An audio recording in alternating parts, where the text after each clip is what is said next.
Mr. Chair, Yes, sir. are you holding the same rule that phones must be off, not on bars?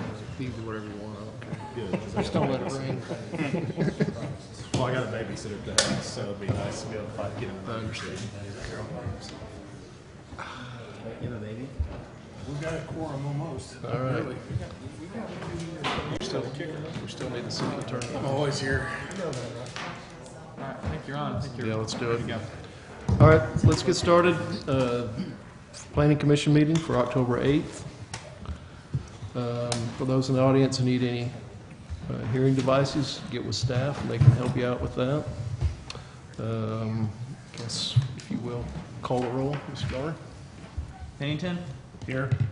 Honchel, Cook, Here. Winston, Bunch, Noble, Here. Cabe, Present. Hoskins, here, Chesser. Here. Okay, first up on the agenda is consent, approval of the minutes from the September 24th meeting. Is there anybody here that has any comments about that or motions? Mr. Chair, I move that we approve the consent agenda. Second. We have a motion and a second. Will you call the roll, please? Pennington, Yes. Cook, Yes. Noble, Yes. Cabe, Yes. Hoskins, Yes. Chesser. Yes. Motion carries. Okay, on the new business, item 2, administrative item 12-4237, the come and go at 719 West Martin Luther King Boulevard. Could I have the staff report from Mr. Garner? Yes, sir. This property is about 2.5 acres. It's zone C1, neighborhood commercial. It's at the southwest corner of Martin Luther King and Hill Avenue. We have it pulled up in the aerial photo here on Google Earth if you want to get your bearings on where the project is. The Planning Commission approved large-scale development for a gas station on this site in 2011. Large-scale development 3966. The project is under construction. As background, additionally for the Commission, during the construction process, the applicant decided they needed to ask for a waiver of Unified Development Code that requires all utility wires to be placed underground during the construction of a project. And that was included in one of the original conditions of approval for the large-scale development. And I have that copied and pasted right into your staff report. I won't read it to you, but basically the code says that when you're doing a new commercial development, all of the existing above-ground utility wires have to be placed underground. And that includes all the wires that are below 12 kV. There is also an exception. A single power pole is allowed near the exterior of a development. And the developer is requesting a waiver pursuant to our Unified Development Code that would result in a total of 3 power poles and overhead wires remaining after the completion of the new gas station. The proposed lines are less than 12 kV and they would be required to be placed underground. And there are 3 poles on the site that are proposed to remain, and we have the site plan pulled up there. Pole number 1 is in the northeast corner of the site, and it is proposed to remain mainly to serve as anchor and guy wires to support some of the existing overhead utilities that go east along Martin Luther King Boulevard. Pole number 2 is in the middle of the site, and this provides service, overhead service to a duplex located across the street. And pole number 3 is a new pole that's being proposed for service to the gas station. And Mr. Newman, if you could pull up some of those photos. We did tour the site on Thursday, so most of the commissioners, I think, went out there and saw this, what we're looking at. But you can see in that photo, you can see pole number 1, which is right at the corner of the road there. That would be proposed to remain for guy wires anchoring. If you could maybe go to one of the other photos. Okay, this is pole number 2. This is where the overhead lines go across Martin Luther King into the duplex right there. And then there's an existing guy wire that is 1 pole further to the west that they will be removing. And when they remove that, they will place the guy wires on pole 1 right at the corner. And so that kind of gets your bearings on what they're proposing. The applicant has submitted a letter and the site plan showing that they're proposing to relocate approximately 137 linear feet of overhead wires, lines, and cable underground with the development. And they discussed the need for pole number 1 for the anchors and guy wire supporting system. And pole number 2, they discussed that it would be a financial hardship because they would have to bore under Martin Luther King Boulevard. It is a state highway, so the state highway does not allow trenching of the road. So staff is recommending in favor of pole number 1, the waiver for that, which would be to allow for the pole to remain and to serve as anchor system and a guy wire for the remaining line along Martin Luther King. We feel like that is kind of a unique situation, and if they don't put the guy wires at this location, they would have to put it some other place, potentially on some other property. And so we feel like it's kind of a one-to-one trade, or it's appropriate to allow for that. As part of that, in order to recommend the waiver for that, we are recommending that pole number 3, which will provide overhead service to the gas station, be placed underground, and they not be allowed to have that overhead. And they could pull the electric service directly across the street, and they could trench Hill Avenue. So that's a city road there, and they could trench it with not as much cost as to bore underneath the state highway. We are recommending denial of pole number 2. We felt like it's a standard requirement for all commercial development to place all overhead wires underground, including existing wires like this that serve off-site properties. And it's a standard requirement on all commercial development. It happens all over town. This one is unique, though, because they do have to bore underneath the state highway. And so I think this is the first waiver request that since I've been here, that I have seen at the commission level. So there is certainly some sort of additional cost associated with boring under the state highway. And the applicant does have a cost estimate. They initially emailed me one earlier today. I think it was like $16,000 to bore underneath State Highway 16. And then I saw another cost estimate a couple hours later, and I'll let them speak to that. I think it was almost double the cost of this, actually, when they redid their numbers. I think that summarizes everything I wanted to hit, and I'll be happy to answer any questions you may have. Okay, is the applicant present? Please come forward, state your name for the record, and add anything else you want. Yes, Aaron Rushing, CI Engineering. I'm here today representing Come and Go. I think everybody's seen the store. It's going up right now. It's under construction. As Andrew mentioned, the pole number 1, there's really nothing else we can do on pole number 1. It's outside of putting a guy wire down the middle of Hill Avenue. There's really not much else we can do besides make it serve as an anchor pole. Pole number 2, the one going across MLK, you have in your packet a cost estimate. I think it was $16,000. That was our contractor's cost, and we shared that with you. Since then, we sent that to Andrew, and we have costs from AEP as well as cost. AEP's cost was $12,960, and Cox Cable was another $2,500. So a grand total of $32,194 to make those basically 3 directional bores across the MLK. So you can see it's a sizable cost. And what we're proposing is basically take down all the overhead power lines out there along MLK and leave the one pole in the corner as a brace pole and then the one pole in the middle to be able to feed the overhead line to the house that currently is overhead and another pole up by its house. So it's already overhead on that side of the road too. And we have looked at all kinds of alternatives. We looked at maybe taking this pole you see, moving it all over the guy across the road, putting it on his property, because that's really who it's serving. It doesn't have anything to do with us. So we've looked at that. AEP is here tonight too to answer any questions about any other alternatives that we've talked about with them. Come and Go wants it to look nice too, but at the extreme cost of $33,000 to jack and bore the highway for a service line that doesn't affect us on the construction side of it. It's just too much on pole number 2. Pole number 3, we've looked at it too. Directional bore yet, open cut Hill Avenue, and that's something we can talk about too. Be happy to answer any questions. Again, AEP is here as well. Any questions from commissioners? Okay. Is there anyone from the public that would like to comment on this project? Seeing none, I'll bring it back to the commission. Commissioners, you have any questions or comments? I've got one small concern. There's three things in this particular code section. One of them is the general requirement, and let me read it to you.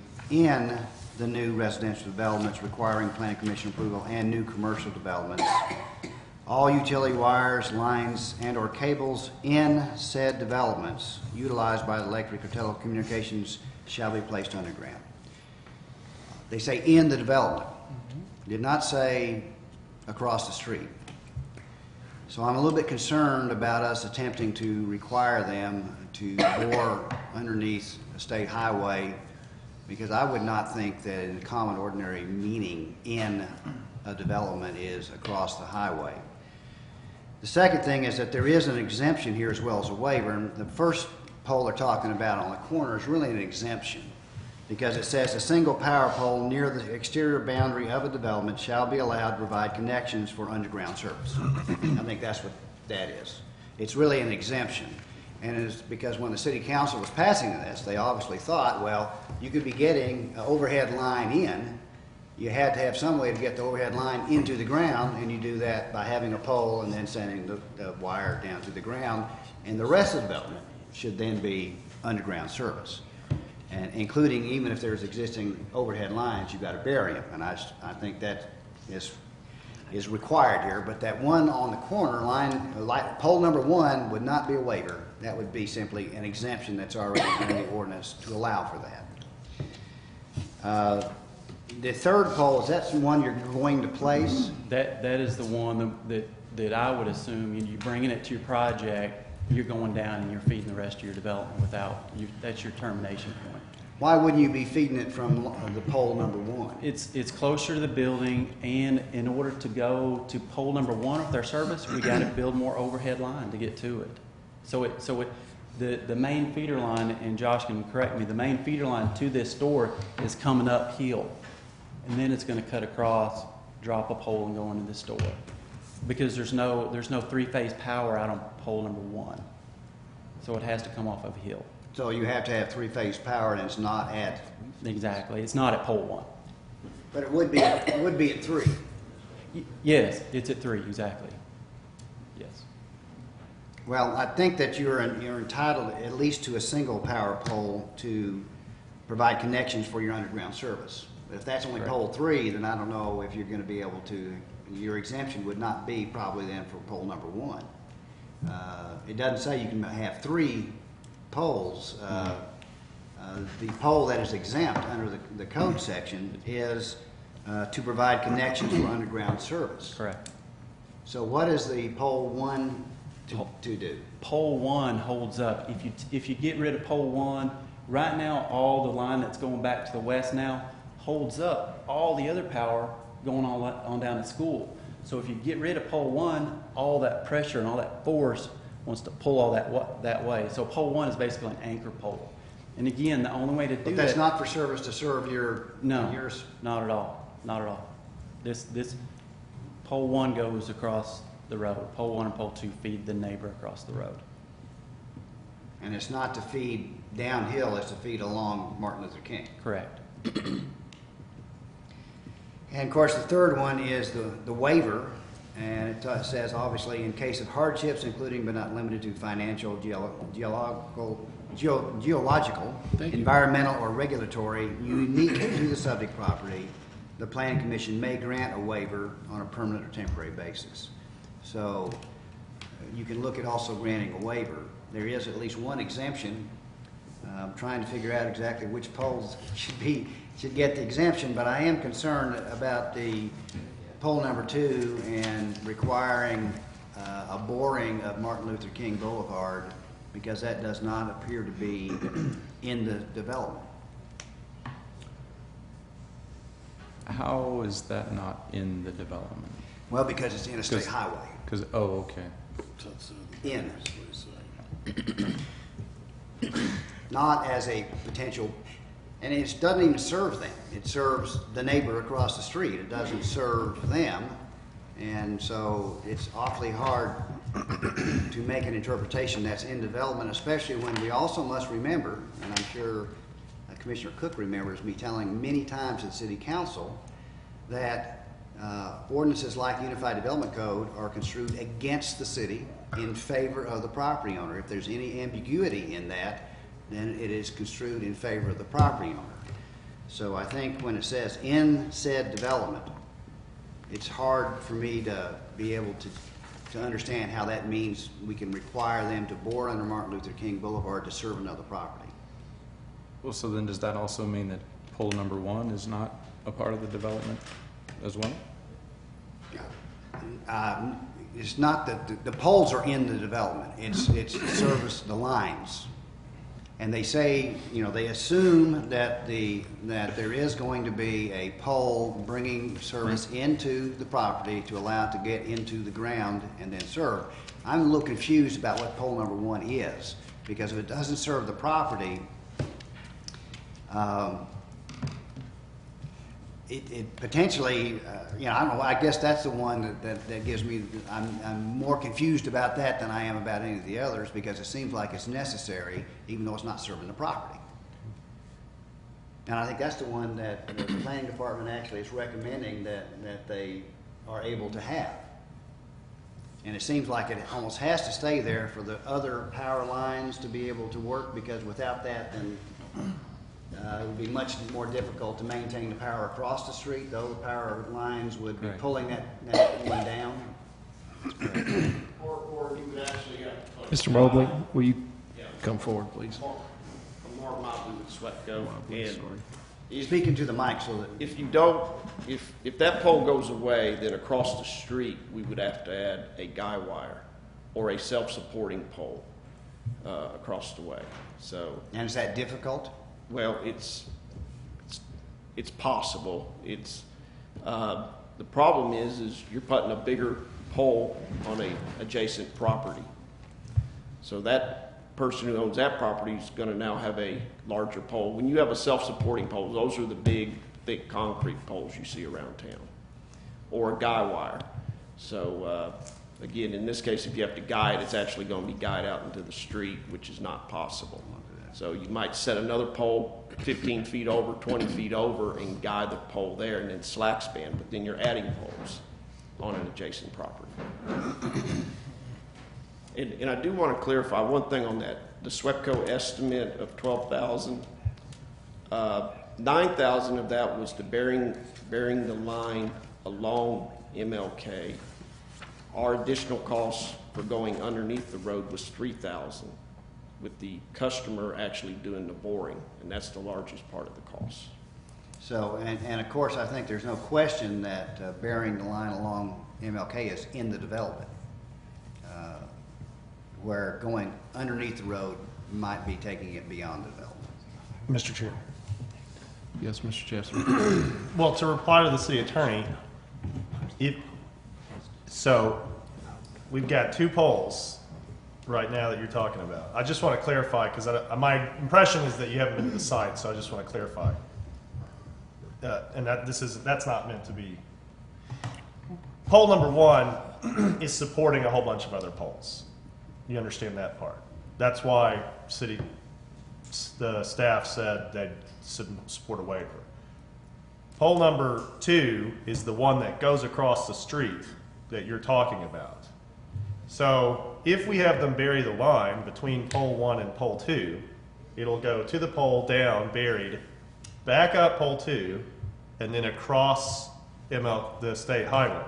Are you suggesting that that's what we should do?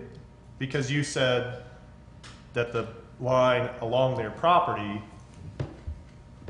definitely seems like it's in the development. I think the problem with pole 2 is that, I mean, you might consider it a second pole entering the property, I guess, for purposes of one exemption. because you have to tie to a pole as you come into the property before you can bury it. It just happens that this one is at the end of the line, and it only serves the one house across the street. So that if you remove that pole, the only way to get across the street is under the street. If you don't remove the pole, then there's no buried cable. Like, you would be burying one stretch of cable between two poles. And I'm just trying to figure out at this stage if that's what you would say is okay to do, to require them to do. This, does that line not continue down MLK? No, it simply goes It across only the goes street. that pole, then across. Well, it goes one more span and then it stops. But it doesn't serve anything else on down MLK. And that's being removed, The other span is. yes. Okay. The section in blue, it's pretty hard to see up there, right there. There's a pole there, and that's where the line ends. Could the engineer come back up, because we're having trouble with the figures now? And yeah, I wanted to ask about that too. 12 of the 16, 12 of us, there's 3, the rest of us, the developers for the board. Hang on.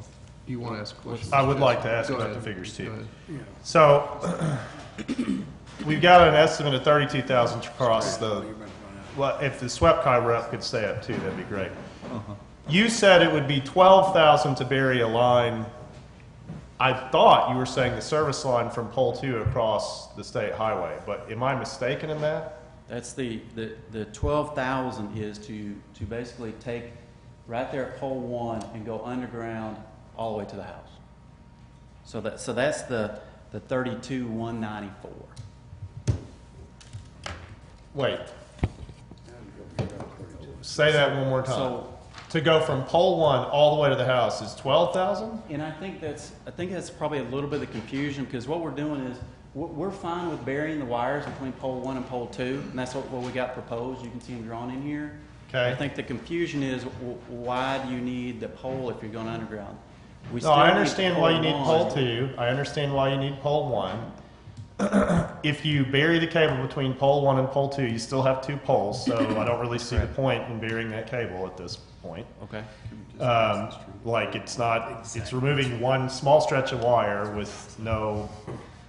My question, so that cost you're saying burying from pole 1 to pole 2, that's the $12,000? No, that's total. I haven't broke out the 2 pieces, but basically from pole 1 underground all the way to the house, bore underneath the road, that's the 32,000.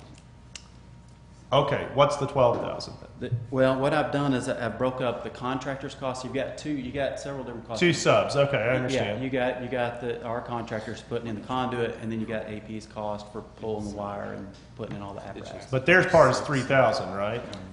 No, AEP's part is 12,960. All the way from pole 1 Pole to 1. pole 2 and under the street. Correct. And then Correct. additional to that is $20,000 for you to bore under the state highway. No, Essentially. that's all. If you look at your cost estimate, Yeah, sorry. that cost in there is for our contractor. This one, okay. Our contractor to do his work.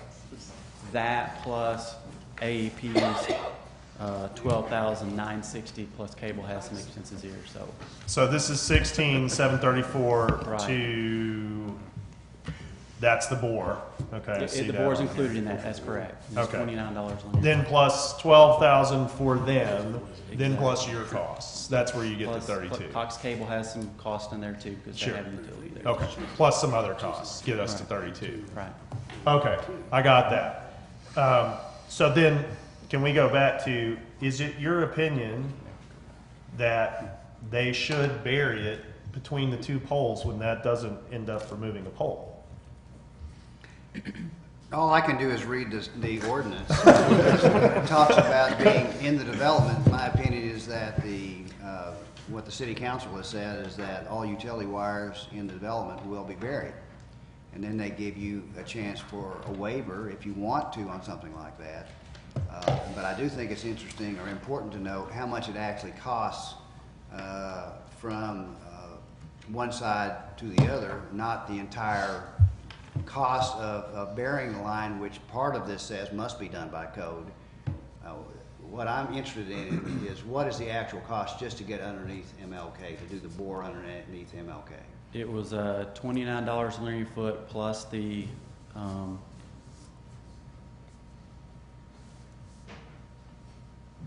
it's close to 16,000.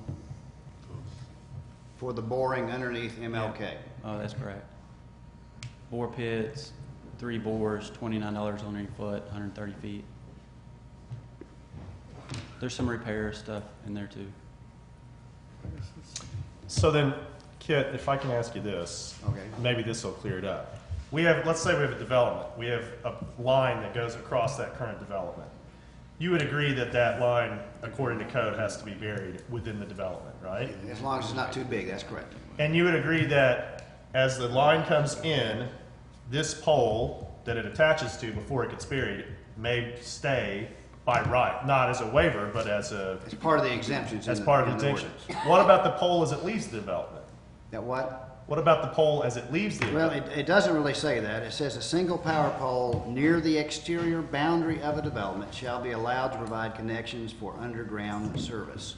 So, you know, you could assume that if there's 2 exteriors of the development that They both each have get an with exemption. overhead poles, that you might have to have 2 overhead poles. Okay, because under that reading, I would agree with you that both those poles are exempted, right? Because one is entering the development and one is leaving. Keep in mind, it says the pole shall be allowed to provide connections for underground service. It seems to me that the underground service is underground service in the development, not in somebody To else's. somewhere else. I understand that. So if we consider pole 1 to be entering and pole 2 to be leaving, then those both should be exempted by your read of the code. Am I right? No, I would not say that, because it is simply leaving the property, going to somebody else's property across Martin Luther King. It's not servicing this development, and it's providing service to another development. The one that gives me pause is pole number 3, which is actually providing service for this development.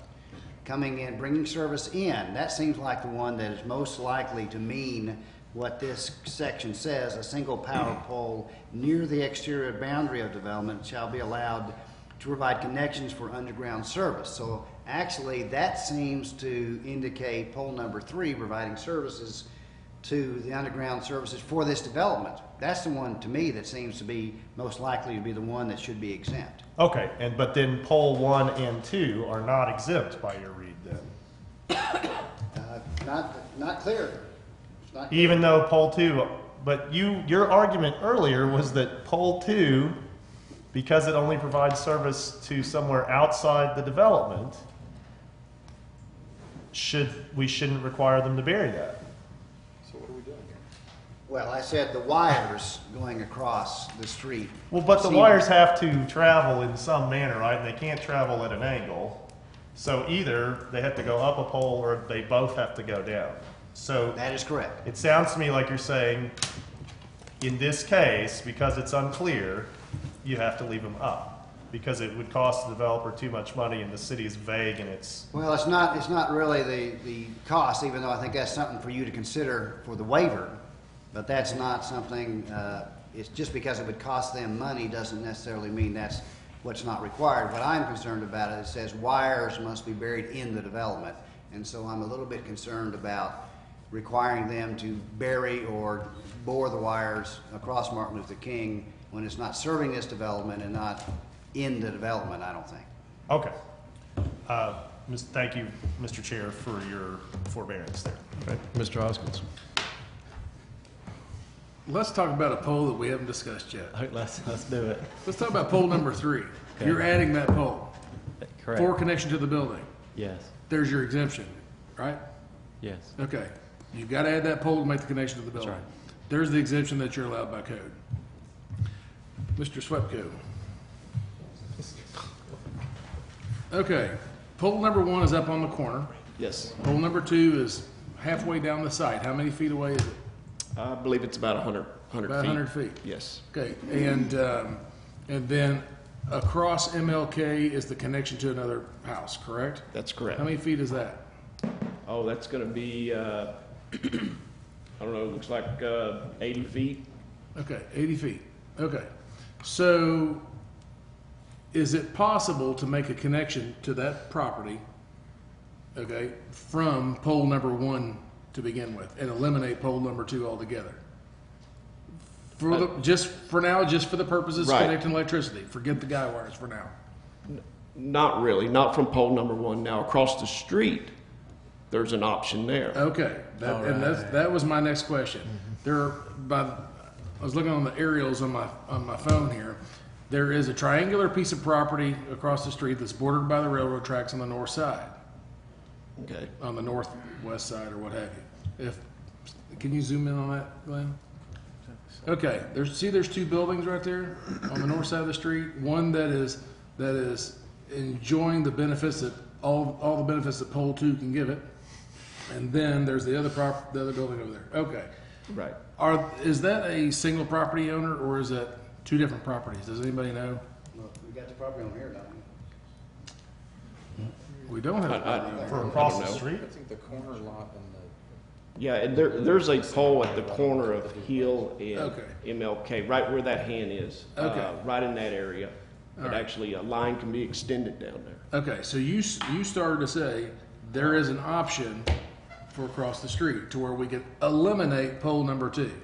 That's Tell us correct. what that option is. You extend the line, the overhead line, down along the north side of MLK, and you serve the house from the existing pole that's on the other side where the house is being served right now. Okay, so there is a, wow, you just said something else. There's a pole number 2 across MLK. Did you say there's another pole across MLK Yeah, in front of this house. in front of this house? And then the service comes off of that pole to the house? That's correct. Okay, and you can't reroute that wire from pole number 1 that's currently between pole number 1 and 2 to pole number 1 and the pole across the street? Are you saying overhead or underground? Overhead. Well, you possibly could do that, but it wouldn't make any sense. You would just come down the north side of the road. Okay, just give us a cost on that, a cost estimate on that. Oh, it would be Okay, either one a couple $1,000s. okay, let me do And something. possibly setting one additional pole. Let me do something here, just for clarity to the planning commission. What I'm saying is instead of going, it's kind of the way a knight moves on a chessboard, instead of going over and up, go up and over. So there's a pole across the street. So to hang an aerial from pole number 1 to the pole across the street, and then down to the pole that serves the house, you're talking a couple $1,000. Right, but one correction, we don't actually have to cross MLK. It's gonna feed from the north. Right, there's power already on the north side. You're just talking about running it west on Okay. the north side of the road. So you're talking about a couple $1,000. That's correct. Okay. Would it be one additional pole, or could you do it without a pole? I think 1 or 2. 1. Okay, so one pole, $2,000, and pole number 2 gets it in the head, right? That's correct. Okay, all right, so that's easily figured out. Now let's see if we can figure out how to get rid of pole number 1 altogether. Okay, pole number 1 is you're talking about that pole needs to remain for the purpose of keeping everything from falling like dominoes. That's Are we talking correct. about everything from the east or everything from the west? From the east. From the east, because west, there really is nothing. That'll be the last pole. Right. Especially it'll once be guided. pole number 2 gets the chainsaw, right? That's right. Okay. So as far as that pole, let's talk about pole number 3 for a second. How's pole number 3 being fed that will service the building? Where is it being fed from? It's going, there's an existing line going north on the east side of Hill Street. It's a 2-phase line. Okay, We'll bring one more phase up from the south. It's a few spans to the south. okay, At which point, it's proposed one of 2 options. We jump across Hill Street and set a pole on this property and then dip underground and serve their transformer. Or we can dip on the east side of Hill Street and underneath. and run underneath. Okay. Okay, so with that being said, if they get a 1-pole exemption, okay, in other words, 1 pole, that's all you get. and pole A up there or pole 1 up there is pretty critical, okay? That's correct. Then they can go underground from the east side of Hill Street to service their building, in other words, into a vault and then to service the building, correct? As That's opposed correct. to going overhead. That's correct. Okay. All right, so pole number 3, it effectively gets it in the head too. Now we got one pole on site, pole number 1. Is there any poles on the east side of Hill Street? Yes, there's several poles. Okay. Up and down Where's Hill the, Street. I mean, okay, let me try that again. Immediately on the east side of Hill Street, close to the corner. Yes. Can you pull up that picture that was shown earlier? Actually, that's a good one right there. Yep. That pole's on the east side of Hill Street. Okay. And you're saying that that pole cannot be used because you'd have to guy wire into the middle of the street of... That's whatever. correct. Okay. That pole that we're talking about, does it feed the one directly on the east side of Hill Street? Does it feed any properties? Is there any drops from it? Any service drops? There's some secondary coming from it, but it doesn't appear to be feeding any businesses directly. Okay. So now let's go down the road a little bit further. Okay. There's a second pole to the east. I can see it down there on the other side Yes. of Brenda's Bigger Burger. Can that one be changed? Can that be, have a guy wired tied to it for it to become the stabilizing pole? You would still have to stabilize that first pole. Not if it's not there. Well, yeah, that pole has to remain because it's got primary conductor on Okay, it. well, okay. Yeah, going I didn't up ask and about down. primary. Okay, It so- doesn't have any services off of it, but it's got 2 phases of primary on it, going north-south. Okay, gotcha. Okay.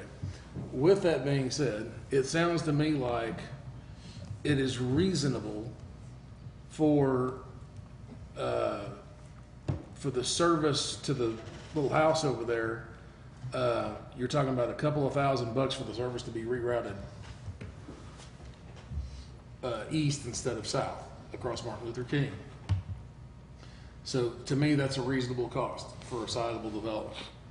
Then if you've got a 1-pole exemption and pole number 1 is the one that really needs to remain, then there's the exempted pole. And then pole number 3 is not exempted. And as far as from a cost basis or what have you, pole number 3 does not even have to be put on the property. It can be serviced underground with a vault. And you're going across Hill Street or whatever, so, and it can be saw cut if necessary. So the cost comes down significantly. You agree with that? Yeah, that's correct. Okay. So that's kind of where I'm leaning is pole number 2 gets it in the head, pole number 3 never gets planted, underground service from the east in place of pole number 3, and pole number 1 can remain as the exempted pole. Mr. Chair, That's it. just a technical thing. I think pole number 1 would have to get a waiver rather than be exempted under the language of the code, because it says that the exempted one is allowed to provide connections for underground service. Pole number 1 doesn't even attempt to do that. I think we would have to give it a waiver rather than an exemption. But I agree That's with probably you in right, principle. and I think you probably would have grounds to do it. I guess I have one question. So you cannot get the type of service that Come and Go needs to pole number 1. It's not across the street and you're not reasonable, you can't reasonably get it there. We could get it to pole number 1. You're going farther out of the way for us to get it there because it's coming from the south. Right. And then the customer will also have to install additional underground to get to number 1, as opposed to just cutting straight across to the location of pole number 3. Mr. Chair, if I can follow up on that. Mr. Hoskins, yep. I guess that would be an option depending on, and thank you for pointing that out. That would be an option. I guess the applicant could have the choice of coming from the east side of Hill Street to the west side to service the building, or the power can be brought to pole number 1 and then underground to the building. Okay, now we still only got one pole on site, right? That's true. Again, I understand it's a little bit longer service entrance from the pole to the building, Right. but then again, there's also no boring cost as well, or or street cut cost as well. That's correct. So we could kind of, I guess it would be whatever the pleasure of the commission is on that. Well, I have to submit, I'd like to hear from the applicant, since Mr. Mobley here is with SWEPCO. He's not the applicant necessarily, so. I think both of those solutions work well, whether it be move the service connection to pole 1 and just basically take our secondary feed and go up to there, or keep it like it is and cut across the hill. I think either one of them's a good solution. Would you agree that that rerouting the connection on the north side of MLK, it's a couple $1,000s? Yeah. Would you agree that that's a reasonable cost for the developer to Absolutely, bear? absolutely. Then my only question is, you're moving this from one side to the other side. Are you gaining a whole lot? I'm not sure if we'd have to get easements from the neighbor next door, or does it go back in the right of way just like it is now? Well, let's ask the That's- city attorney about that's that. only I'm sure the easements couple. are in place, but let's city attorney, you wish. The city engineer.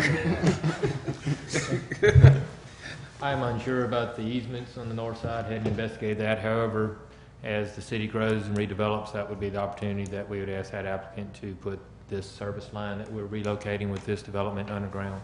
So I think there is a long-term benefit of moving it to the north side of the street. I agree. And we have the benefit of having it not go over Martin Luther King. Yeah, Right. exactly. You're not driving under it. Right. And we're down to one pole number 1, but everything as far as on this side of Hill Street or Martin Luther King, there's no wires up in there anymore. Everything's underground at that point. So, Mr. Hoskins, is that a motion? I don't know if it is or not. I wouldn't know how to make it if it was. Mr. Chair, Yeah. Mr. Jesser? a couple quick questions. One is kind of along the lines of what was said earlier. Is it, at whose leisure do we connect power on the north side of MLK in the way described by SWEPCO? I mean, is it at SWEPCO's leisure, or right there from the house to the existing service right there? That's where I'm talking about, where the hand just moved. I think SWEPCO actually has the power as long as there's proper easements and right-of-way. However, I would actually suggest, since this is a whole new kind of concept that's come up, Sure. that, and I know you all don't like this, but I'd like to possibly think about tabling this so that we could actually get everything firm and in place. We know that we can do what Mr. Hoskins has been suggesting before it gets final approval. You might want to talk to your principals and see if that would be a problem, but I would rather see it really much more in full agreement with everybody had looked at the problem and the issue before their final decision by the planning commission. That's reasonable. Is that all right if you want to talk to her?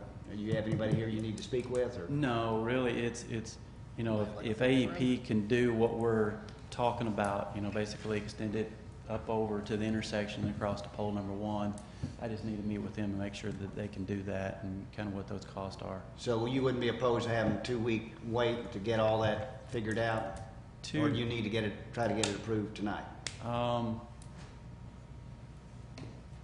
As far as moving the secondary that goes to the building, obviously, are we going to pole 3 or are we going to pole 1? None of that's been installed, but you're starting to see more site work take place. The longer you wait, obviously, it could delay. It's got to go in before they can finish the site work. So there is a time crunch here. They want to open this store in December. Yeah. I'm not sure that 2 weeks will hurt them or not. Well, the only other way, if you're not going to be 2 weeks, then you pretty much have to ask the planning commission to grant the planning department some wide discretion on resolving this problem approximately by what you all want them to do. So the planning commission could do that if that's what you want. if you don't want to actually see and make the final approval on the actual final decision. So it's really up to planning commission on what you want to do. Mr. Chair, do I still have the floor? Ms. Jesser, yes. It sounded to me like you were okay with potentially servicing the building from pole number 1. I think that's That's possible. probably Yeah. okay, especially if we get rid of the boring across MLK idea. Exactly. That probably, I'm guessing, is going to end up being cheaper than trenching Hill. Probably. Or Well, it's going to be a wash. the other thing I worry about with Hill, you got a large amount of pedestrian traffic walking up and down that Yeah. sidewalk. You got a lot of vehicular traffic. My concern was trying to open cut that while school's in session, but So so then- it may be better off going to pole 1 with the service connection. If it sounds like that's okay with you, and I know time is money, I'm actually prepared to just craft a motion that would allow you to go to pole 1. Go pole 1 their service. Yeah. Is that acceptable, Mr. Chair? I don't have a problem with it. I mean, if they. City attorney have a I problem think with that? Kid makes a good point. No, but, you do have to leave some discretion with the planning Sure. department I'm willing to do within the that. broad framework that you're approving. All right, I'm going to make a shot at this. Give me a second. So this is a denial then, I guess. Is that right, Andrew? No, you're approving it subject to whatever conditions you're going to put on there. No, You're exempting number 1. I'm not. I'm denying Right. their request to No, not, you're not going to approve it as modified?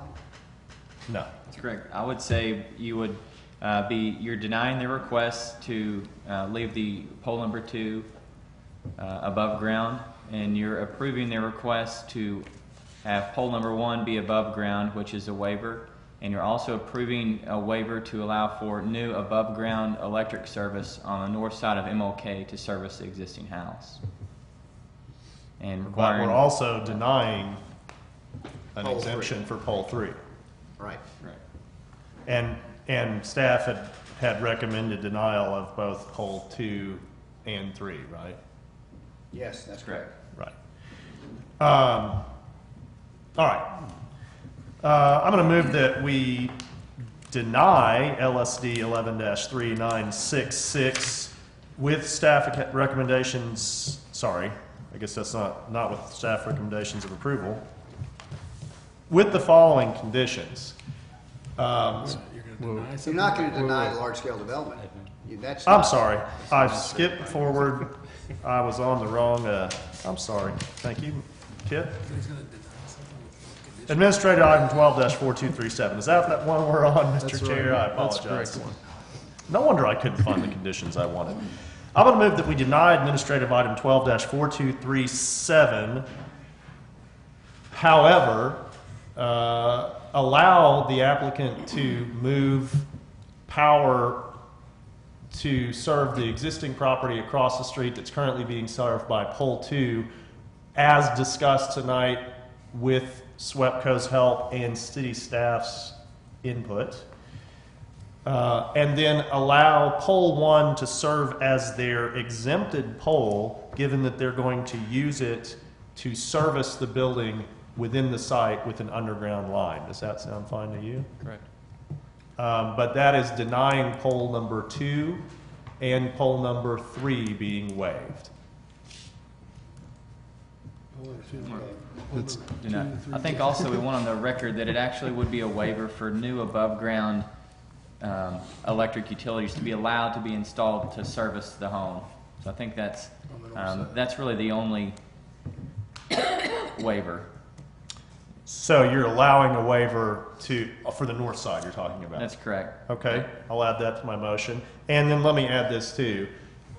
All this subject to planning staff having discretion to work with the applicant to work this out. Okay, there's a motion. Is there a second? Would you mind repeating that? Yes, I would. No. I would love to have somebody read that back from the record. Now you know why I didn't try. So there was a second. Did I hear a Is there second? a second? Come on, Hoskins. I'm not sure what the I motion don't, I'm is. not, sorry, but I don't know, I'm not. I heard Everything denial you of wanted, the that's what I just administrative moved. Okay. It's too cute. Mr. Garner, will you take a stab at it? Yeah. What you heard, please. Yeah, in fact, the motion would be to approve a waiver to allow for the overhead electric utilities to connect to the existing duplex on the north side of Martin Luther King. And And from the north side. and from the north side of Martin Yeah, Luther along, King. along the north side. And the motion is to deny the applicant's request to allow for pole number 2 to be above ground and for pole number 3 to be above ground.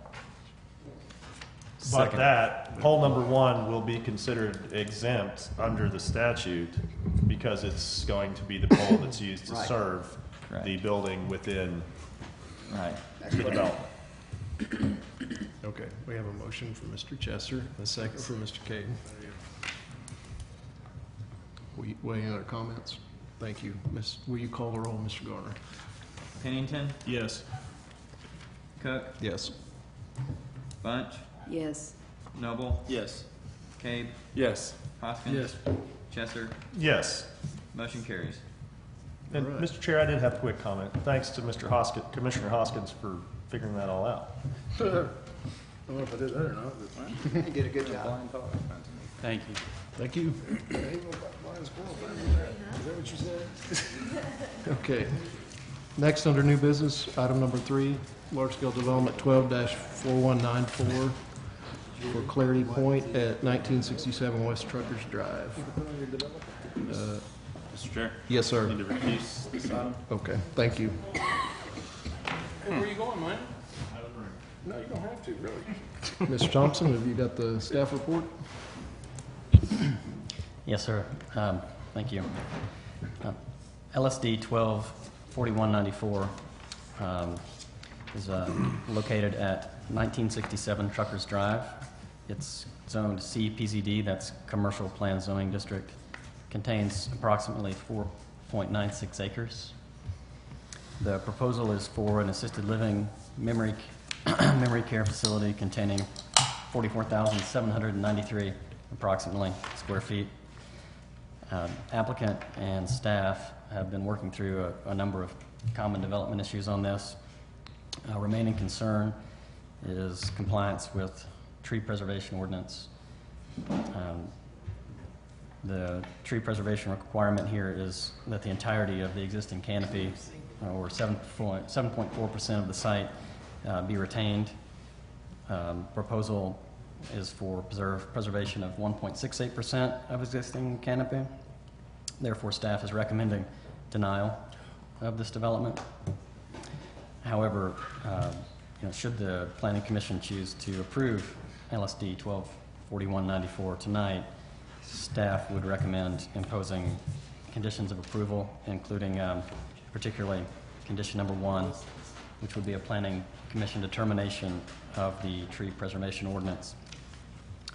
Also would like to note that in subdivision committee, I believe that the project was forwarded to the full Planning Commission with a recommendation for approval. I'll answer any questions that you have. Okay. Is the applicant present? Please state your name for the record and My name is Mark Bollock. I'm the engineer of record and the applicant, and I'm here to answer any and all questions you may have. okay. Enough. Is anybody from the public here to speak to this item? Seeing none, bring it back to the commission. Mr. Hoskins. This is the one that you and I saw at subdivision, and it's the one that, of course, we talked about on the agenda the other day. This is the project where I think originally we were talking about 2 trees, and since then, one of those trees have been deemed to be not worthy, and so now we're talking about 1 tree, I guess. It's in poor health. Poor health. Yeah, it had a gaping hole in it. And so, one of the things, again, I want to express to the commission is the applicant has offered a landscape plan, which staff will be kind enough to show us, I think. That, Staff will have to look for it. I'm sorry? Let me look for it. That's okay, we got nothing to do. You take your time, buddy. Again, as stated in the, I think, agenda the other day, I think it was stated that the applicant is planning replanting over twice the number of trees required in this project. So, and I don't guess that includes the required parking lot trees. I guess that's also in addition to this. And if we can get that picture up, I'll be able to shut up a lot sooner. There we go. And being familiar with these types of projects, I can see where it'd be very, very difficult to redesign the building and the parking to accommodate the single tree. And so I'm in favor of approving the project, assuming that the applicant is willing to go on record as making it very clear that the landscape plan before us will be one that will be built on site, because I would want to make that a condition of the approval. And I would also want you to work with the urban forester about, because great plan looks very dense and all that, but we really don't know what's planted there, okay? Whether they're hardwoods, ornamental, whatever. And I would like to see you work with the urban forester to pin down exactly what types of trees will be planted and all that. And you may have already done that, I don't know. Actually, on this plan, it does state which types of trees is, on this planning specific, if you'll pan up.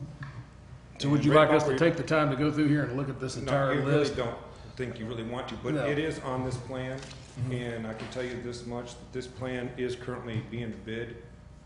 That's Okay. one of the reasons why Mr. Noble had to leave. His company is one of the bidders on this project.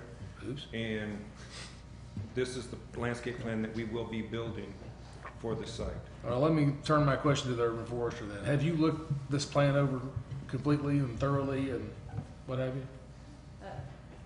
Yes, it was native plants and they were meeting. So the trees and the types of trees and the plants, Chris, hey, sorry. that's okay. Hunter Haynes, the property owner, and been involved. I was just, Mark is the engineer of record. Mark and Megan, city staff, and the urban forester have been great in trying to work through this issue with us, because just by the nature of the site not having any canopy, and then the limitations of the type, style of development we're doing, they've been really good at doing that. Right. So the question to the urban forester, are you satisfied with the plan that they've turned in? Yes. And you've made the applicant fully aware and let me just ask you this. I would assume that they would, all these trees that they plant on site, they will have to bond these trees. They would only bond the minimum requirement, so I might put it out there if you're wanting to approve it as is, you may put a condition that the additional trees would Right. have to be maintained for 3 years. Well, I think that if we're going beyond what the ordinance provides, in other words, we're kind of going outside the ordinance, preservation being number one, it seems to me like, I'm sure the applicant, I'll ask you, do you have any problem with bonding the entire set of trees that you put in? I've You already seem like a told, pretty I've already told the reasonable guy. developer that in the bids, we want to break out of the exact, all the trees and plantings to be done, so Right. we can provide that to Megan, Okay. and bonding the entire, all the trees. So we're not talking about just what you're required by mitigation? No, I'm talking about everything that's shown on the plan. Okay, you're okay with that? I've already told the developer that's what we're going to be required to do, so Okay. yes, I'm okay with that. Okay. Staff and maybe they've been fabulous at really working with us and Great. saying, hey guys, if we're gonna be looking outside one box, you guys need to look at going outside the box. Great. All right, thank you very much, appreciate it. That's all for me. Commissioners? Mr. Chair. Mr. Chesser? Question for the, are you urban forester? Or urban forester? Your recommendation is denial based on one of the two trees that's existing, right? We discussed this on site. Right, it was denial based just because of the ordinance. The ordinance states that it's a planned zoning district, must have 25% preservation. They started off with a low number of existing on site anyway, 7.4%, and they're taking that down to 1.7, so there needed to be justification for that. We've gone over the justification, I think in the subdivision meeting and in your pamphlet. I'm happy to let the applicant speak to that. So the reason I was recommending denial is because of because the ordinance states that anything below the minimum needs to be justified.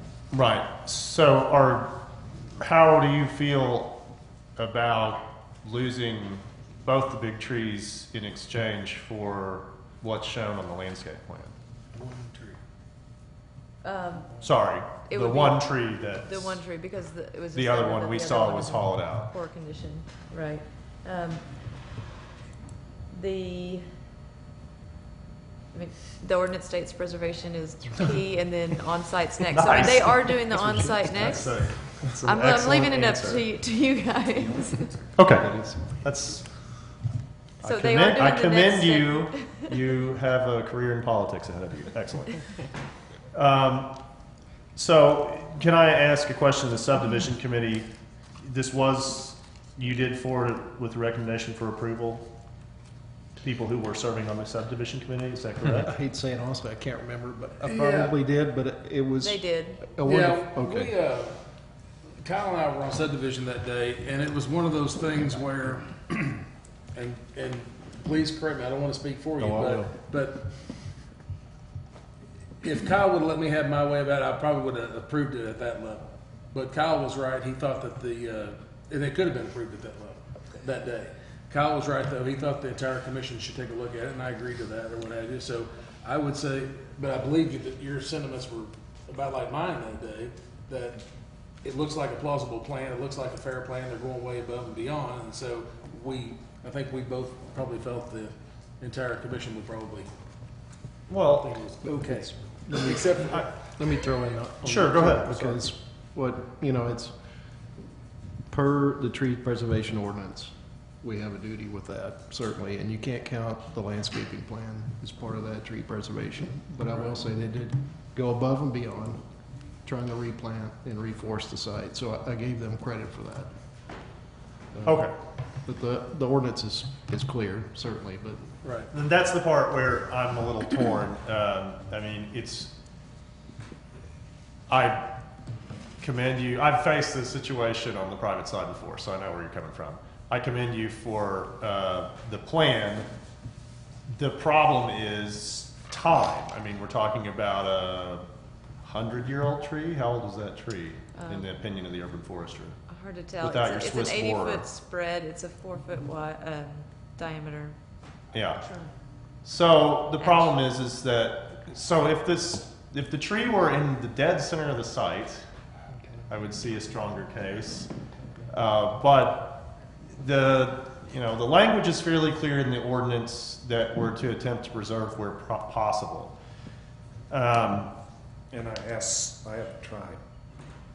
That's what I kind of wanted to step up and point is, before Megan and before staff, we got to this point, it was working with everybody else, it was working with fire, with life safety, and really identifying, okay, can we move the entire site? Can we do away with this fire lane by providing access off of truckers and drift the entire building, the entire site, but given its nature with Alzheimer's dementia, in that, if you will, a donut enclosed space with a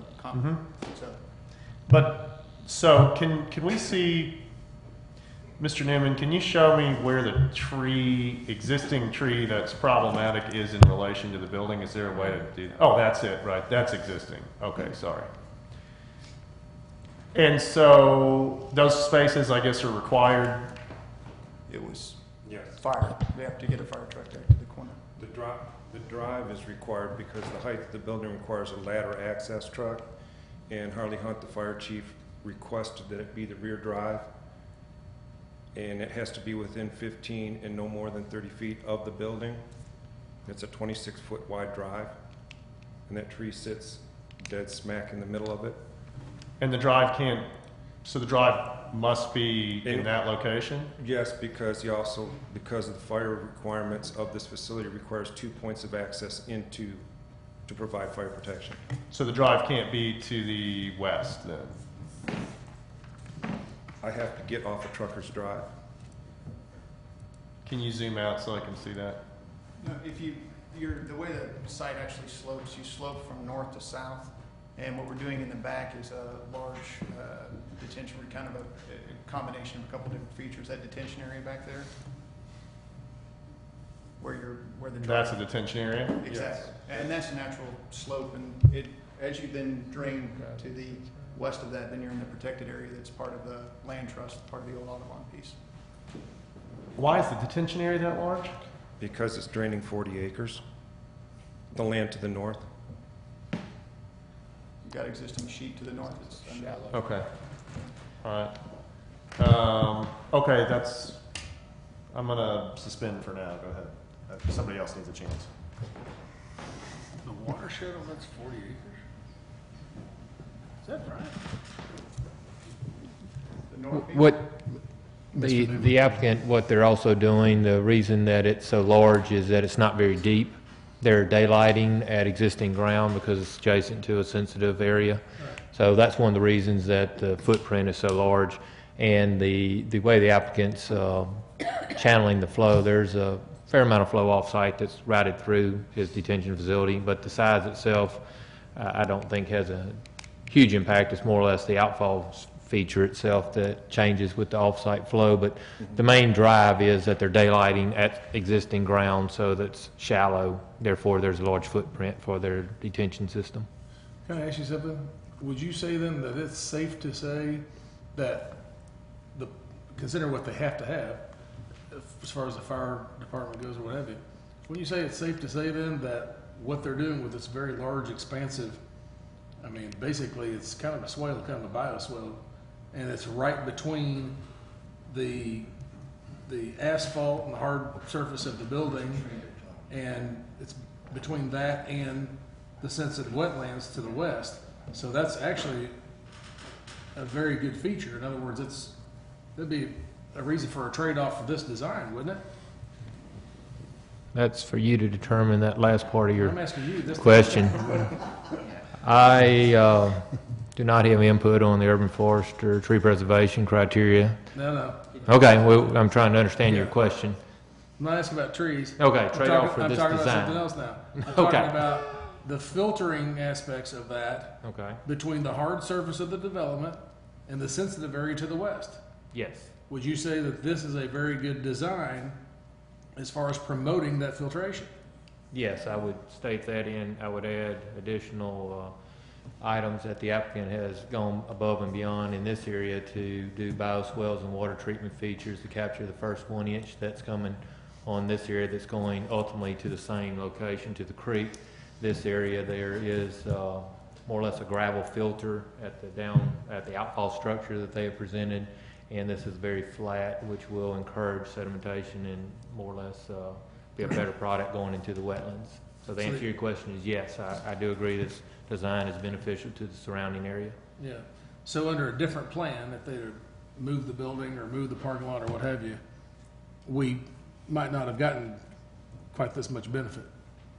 Their earlier plan before they were adjusting to try to save these trees did crowd closer to this area, so they have adjusted to actually, I believe, save this group of trees with layouts and slide the building down, trying to do that. So I believe they've worked to the constraints they have with the site footprint of the building, and my understanding the programming necessity for this to this final product that's before you today. So they've pretty much done, in your opinion, done all they can and submitted the best plan they probably could, and Without following the ordinance. without following the ordinance. Yeah.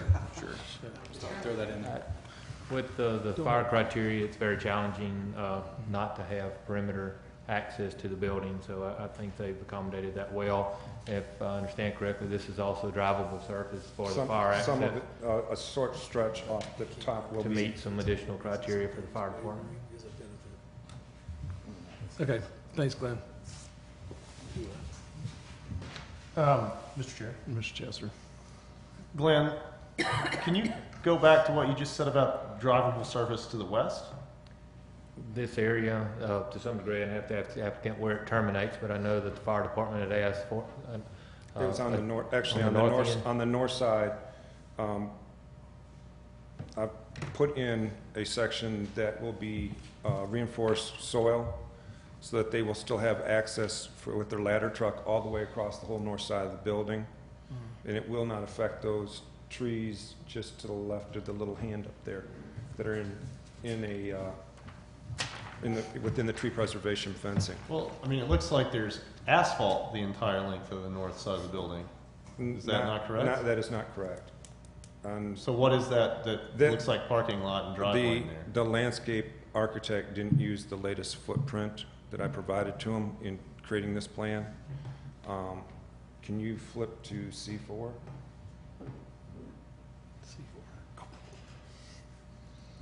Yeah. As you can see there, the pavement stops up and a little bit left. I see what you're going to do. Yeah. The pavement will stop at where it says 1204.7 top of curb, right there.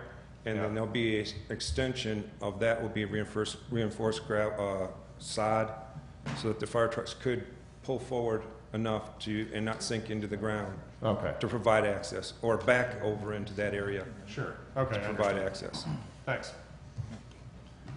So there's no reinforced. You cannot access the building to the west at all. Oh, only by foot traffic. Right. I meant with a truck. Yes, it's not intended for. We were not required to do that for fire code. Well, I just was trying to clarify what Mr. Newman had said. And I apologize, that's my misunderstanding with the all right. fire chief. No problem. All right. Thank you. Any other commissioners' comments or motions or?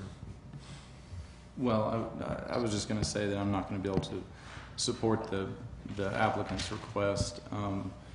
There were comments at agenda and even tonight about how this is all about one tree, and while that for some that argument might mean that it really doesn't mean a whole lot, to me that makes it even more frustrating that we have a room full of talented professionals. There's one tree on this entire site that's critical, and haven't found a way to follow the ordinance, and so I won't be able to support it. Thank you. Mr. Chair. I think it'd be appropriate for the planning commission to separate a vote on the trees and the landscape plan, et cetera, from the rest of the project. I hate to see somebody vote against the project as a whole because of that, but I don't, because of this issue.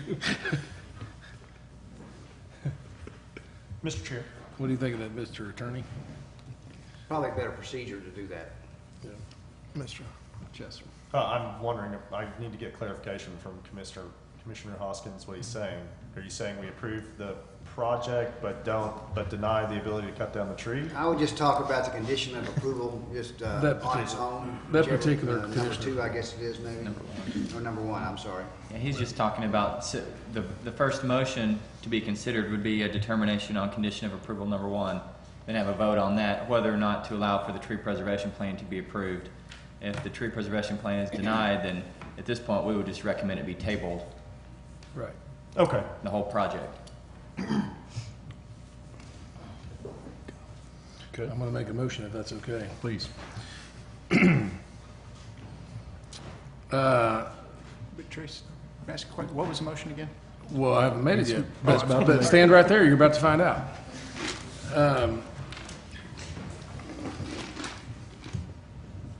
I make a motion to approve condition of approval number 1. The applicant's submitted tree preservation plan, but with that the submitted landscape plan, including all those plants, trees, illustrated thereon, be installed, and that all of those trees, not just the mitigation trees, be bonded for the entire 3-year period. That's it. Is there a second? Second. Mr. Chair.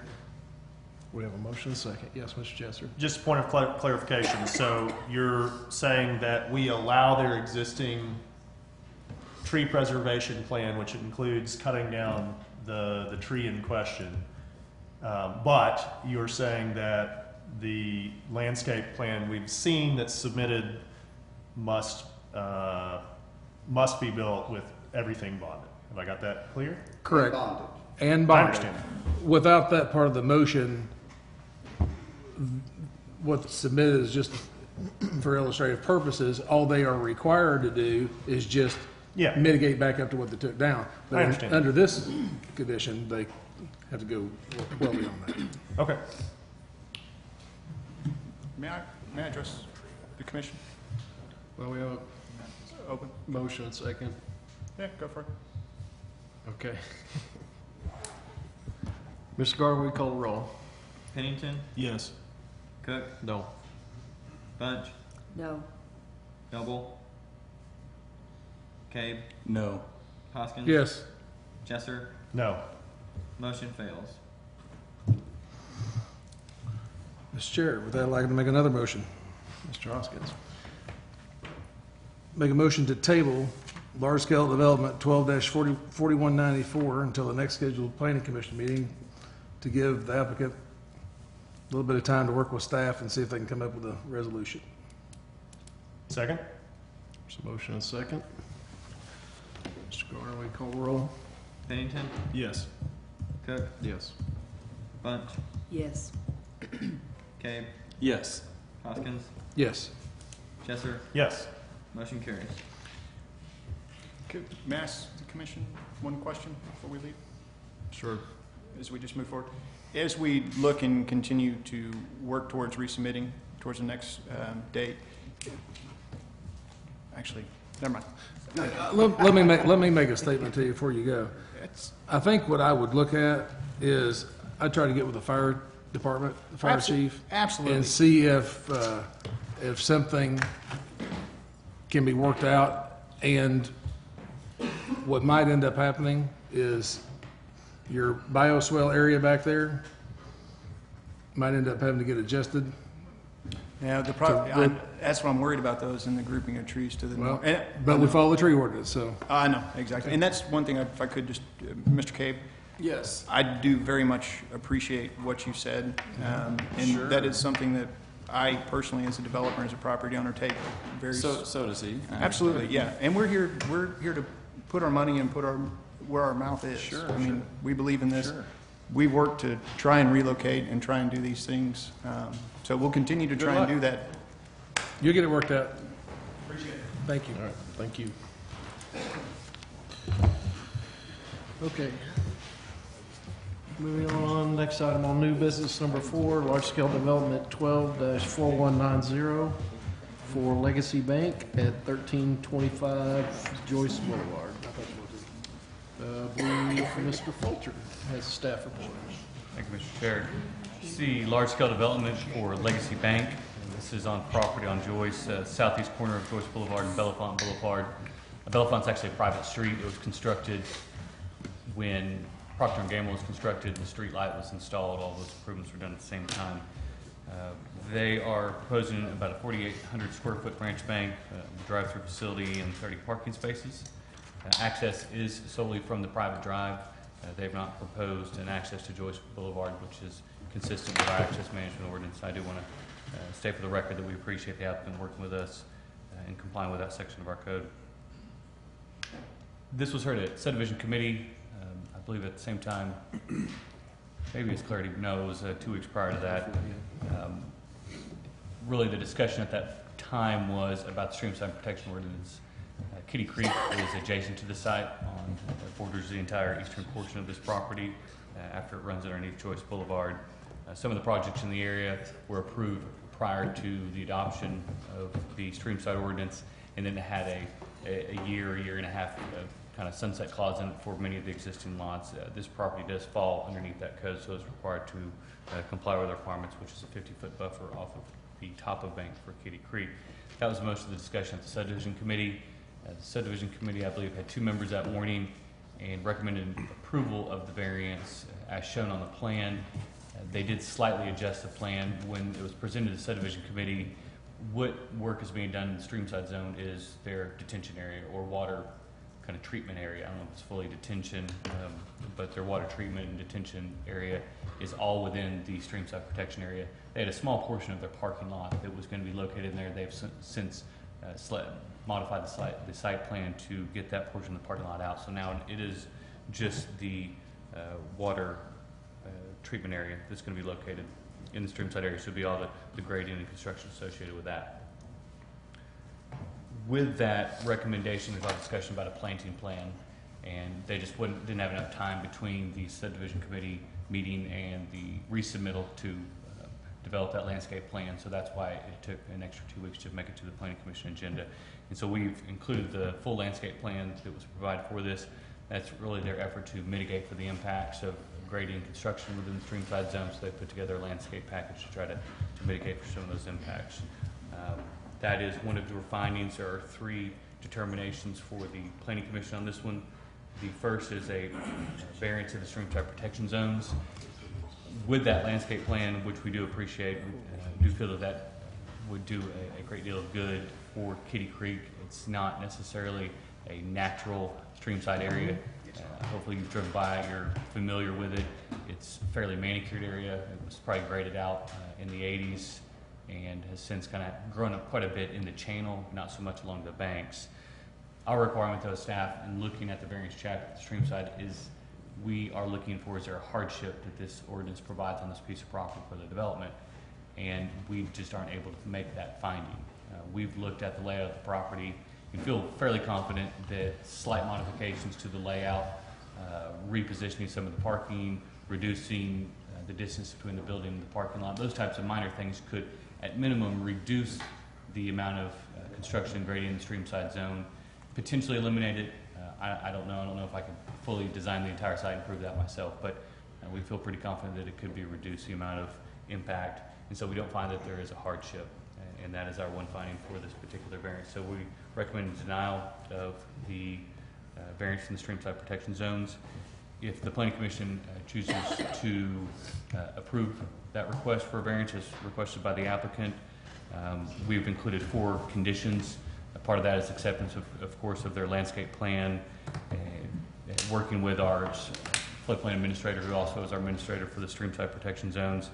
She's put these 4 conditions into the staff report under item number 1. We'd like to have those as part of the record. Determination number 2 would be for street improvements. This is really a fully improved site, so there's really only 2 items to consider. One is any damage to the existing sidewalk would obviously have to be repaired. The second is an assessment for the Mud Creek Bridge, which is an extension of Vantage Drive to the south. Every recent project is paid into this fund for that bridge assessment. The amount in your staff report is $42,000. That is what we presented at subdivision committee, and that was based on really looking at approximately what other projects had paid based on their impact, their vehicular impact to this area. We did not run the final calculation until after the staff report, and that's what I provided to you tonight and what I provided to the applicant prior to the meeting. That number actually went down. It's $36,946. We based that on IT trip generation manual because that's the information we had. We did request from the applicant to provide more specific information for this bank, for this user, for this piece of property. And because we didn't receive that, we went with just kind of a standard for a drive-through bank. And so this is the amount that we came up with, $36,946. And that would be due prior to building permit. And then item 3 is determination of commercial design standards. We feel that the building fully meets those requirements, so we're recommending approval of the building design. There's a few other minor conditions and revisions for them to make as well. And I can answer any additional questions. Thank you. Okay, thank you, Ms. Fulcher. Is the applicant present? Would come forward and state your name for the record, please. Yes, I'm Ken Sharman, from Ken Sharman and Associates, architects on the project. Have with us here my partner Garth Hutch and Terry Carpenter of the USI with all the civil work. We're dealing with a relatively new ordinance here. If I'm not mistaken, I think this is the 3rd time this has gone through the city. And we're certainly unforgiving. I'm not unforgiving about period zones, but our job is to work with our client to develop a plan, site plan, and a building appearance that helps them ensure success in their business, and we think that's what we've done. This plan is a result of a process that began with Legacy National Bank staff and their board in 2006. And we had abundant property when we first developed this plan. And we have moved the building west about as far as we think is reasonable and still maintain decent landscaping areas on the west side of the building on the drive there to Procter & Gamble. And we now have 10,700 square feet of land and within the streamside preservation zone that we cannot, they're saying according to the regulations, we cannot build detention or grade in that area, even though detention is required.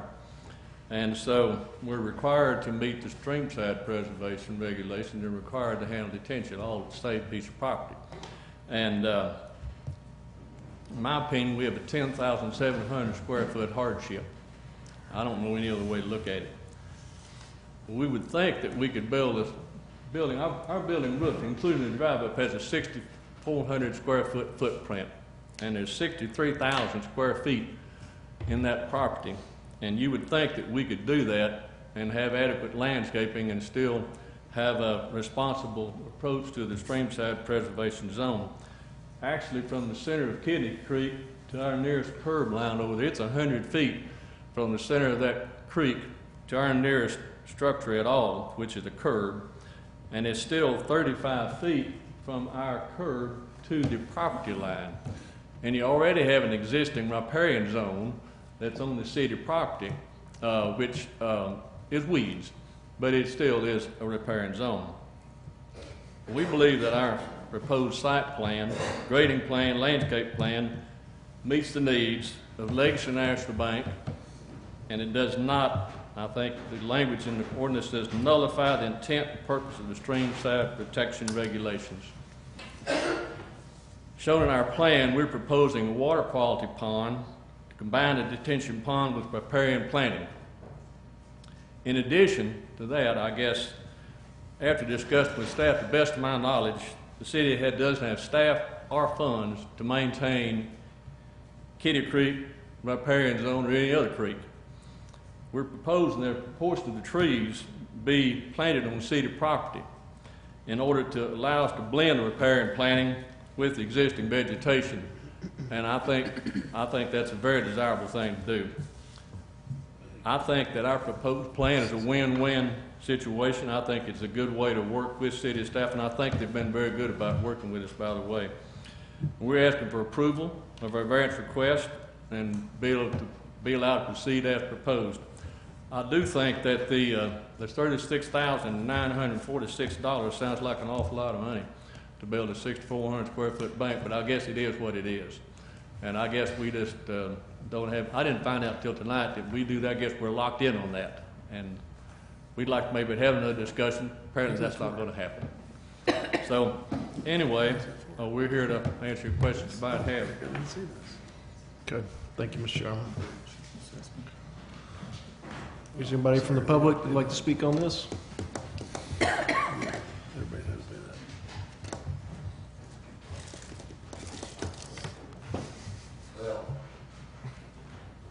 Please state your name for the record. Shepherd. Thank you. I remembered it. Anyway, this riparian zone ordinance actually is simply allowing the city to, or the city allowing itself, to enforce something that the Corps of Engineers really should enforce. Now that whole property is wet prairie, seasonal wet prairie. The plants that have, it was ditched in what? Anybody remember the year? Not very long ago. Not too long. It was more than 6 or 8 years ago.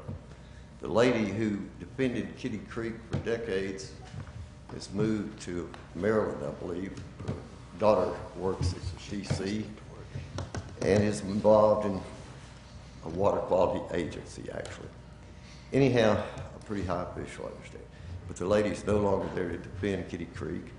So over the years, I've made a lot of trips to Kitty Creek from South Fayetteville to talk about things with her, and she worked very hard and was sad to leave it, but I told her that the riparian zone was being protected and it was beautiful, and it really has come back from the ditching that I think may have been done by the city. That was many years ago. But however it occurred and why it straightened out into a ditch through there, it's come back on its own. The plants, well, a weed is something that you don't like in your yard. It's not, most of the plants that are called, if you look at a native plant book, most of the things called weed are the most important host plants for butterflies and bees and so forth, and nectaring plants for all these things. And they're in there. There are things, this year, a lot of people were very proud to see what had come back in there. Now the riparian zone only starts when it gets over to the edge. I'm talking about the actual, what we'd call the most critical riparian zone, the slope into the stream. That's all in it. Our riparian ordinance, as wonderful as it is, was reduced from projections of 100 feet wide from where it starts to drop toward the creek, not the center point. That's something the Corps used years ago on some things.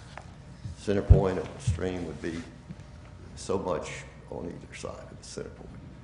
And that didn't work very well because the riparian zone or the floodplain may exist much further and deserve protection. So, given the shortage of banks still functioning and previously in that part of town, I know we need another one. So I wouldn't expect not to have something built there, but I would certainly expect a little design effort to go into staying completely out of there. They do not need to dig a pond to retain water. It's absorbent soil if they don't bed dirt it, if they don't dig it up. So they set aside an area that's the lowest on their property just to let it soak in as a natural rain garden, not a dug pond. If you create a dugout pond, you get down to a hard base and maybe create a hard base in some of the ones that have been done here so that water won't soak in. And what you want is water to recharge the groundwater. You want water to soak in where it falls. That's the basic principle. So, excuse me. So, I think I heard the words from the gentleman, something about the city doesn't have the money to maintain its riparian zone or to maintain these dugout ponds. Well, the idea is you don't maintain them in the sense. You don't mow there. You don't take out native plants. And there are lots of them there. Willows, of course, are growing in the stream bed. There's Beaver Dam, which some people may want to get rid of because it would be the only place in the natural flowing stream that would have any potential to raise mosquitoes.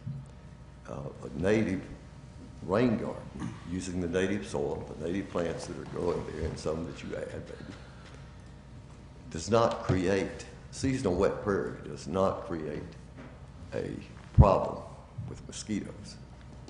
World Peace Wetland Prairie, which is seasonal wet prairie, Pinnacle wet prairie, Woolsey wet prairie, those places mostly are not holding ponds. They are areas which dry up, the ground cracks when we have years like this.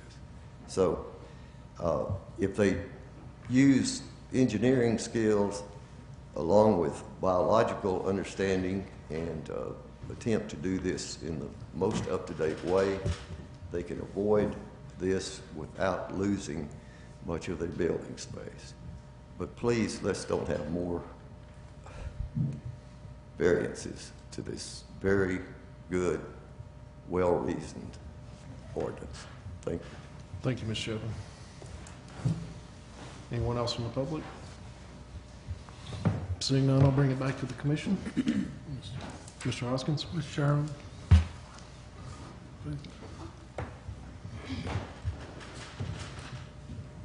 Glenn, could you pull up the engineering print on that? Grading, or is this? This, actually existing probably better for right now. Thing, we have the aerial for existing, is that what you'd like to see? Or, Well, let me ask you this. Where is the low side of the property? On the creek, over here. That's a creek Okay. right there. Okay, let's try this again. Before you get down into the stream, where's the low side of the property? The contours fall straight from here, straight across. All the contours. Okay, they do fall to the southeast, It falls to the east. to the east. Okay, South. okay. Question. Now, can you go back to their plan? Contours show up on the engineering plan. You can see the contours. Now, of course, I live right here in this area. As a matter of fact, I can hit that property with a rock from my neighborhood. But I remember Kitty Creek being dug out more recently than, or I mean, I could be wrong, more recently than 6 years ago. And I think most of what's on those banks is various grass, I guess. I mean, I thought it was Bermuda, but I could be wrong about that. But I guess my question is, can you go to their proposed plan, Glenn? including landscaping? Yeah, where their detention pond is. We call it a pond. As a matter of fact, it's not going to be a deep pond. It's not going to have any water. Yeah, it's not designed to hold water, right? No. Okay, good. No. This one here, Glenn. Sorry, I got excited there. There you go. Okay, my question is instead of that, I'm probably wrong about this, but instead of that pond or that drainage area, couldn't it be wrapped around the front of the site more and less? Well, you would, because all the water's going to go this way. If a drop of water hits right there, every drop of water hits on this site, it's going to wind up in that creek right there, no matter what. Is that correct, Terry? Yes. No matter what. Okay. You have a road here and a road here, and we're building a road here, an access drive we're sharing with this adjoining piece of property. So every drop of water on this property is going to wind up in that creek, right there at some point. Okay. So, wow, well, I'm missing this one. Hey, Glenn, in your opinion, what design modifications could be made to where they could get out of the streamside protection zone? I mean, it looks to me like they're like all the way in it. I mean, every bit of it. They definitely are. They're disturbing, I believe, the extents that they have on top bank. Design wise, to do above ground to meet the criteria. Do you have this drawing that you can put up there? Now we're talking. All right, we're gonna go clockwise. Yeah. That'll work for us. Now we're talking. Okay. The ideas that were discussed city staff wise, and we're not bank planner programmers per se, but one of the discussion points was trying to utilize this roadway as part of this development and not have the parking here and have it located somewhere and potentially shift that direction. I don't know if that's viable for this type of design. This property also, I believe it's the same owner. They're proposing a property line adjustment to shrink the property a little bit. That may have some configuration that would allow something different. Other item mentioned potentially underground. Some banks do that. Well, that's actually what I was going to ask you. Mr. Sherman, have you all considered underground detention? Well, to me, the whole idea of riparian zone is to filter the water. And so you dump in an underground detention. Well, they did across the road. We've done it before, but I mean, well, you're not filtering anything then, are you? I mean, I don't get it. I think to me, I don't know, for me, I think I'd just let the water just run off the site like the gentleman suggested and just let it soak in. But it's just not that much water. And it's, you know, what's going to happen, we're going to run in this pond, it's going to sit with a heavy rain, and it's going to just filter out and soak in the ground right there. And a lot of it's going to soak in. It's going to be a dry pond.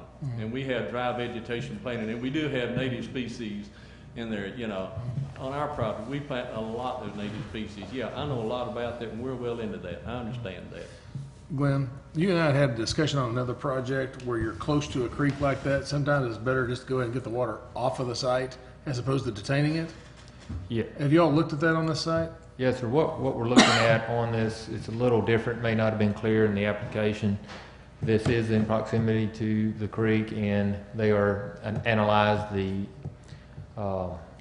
trying to think, peak offset, and there's no rise scenario. What we're looking at is the, more or less, its water quality feature as channel protection. It's part of our new drainage criteria. This is a draft version of what we're working with.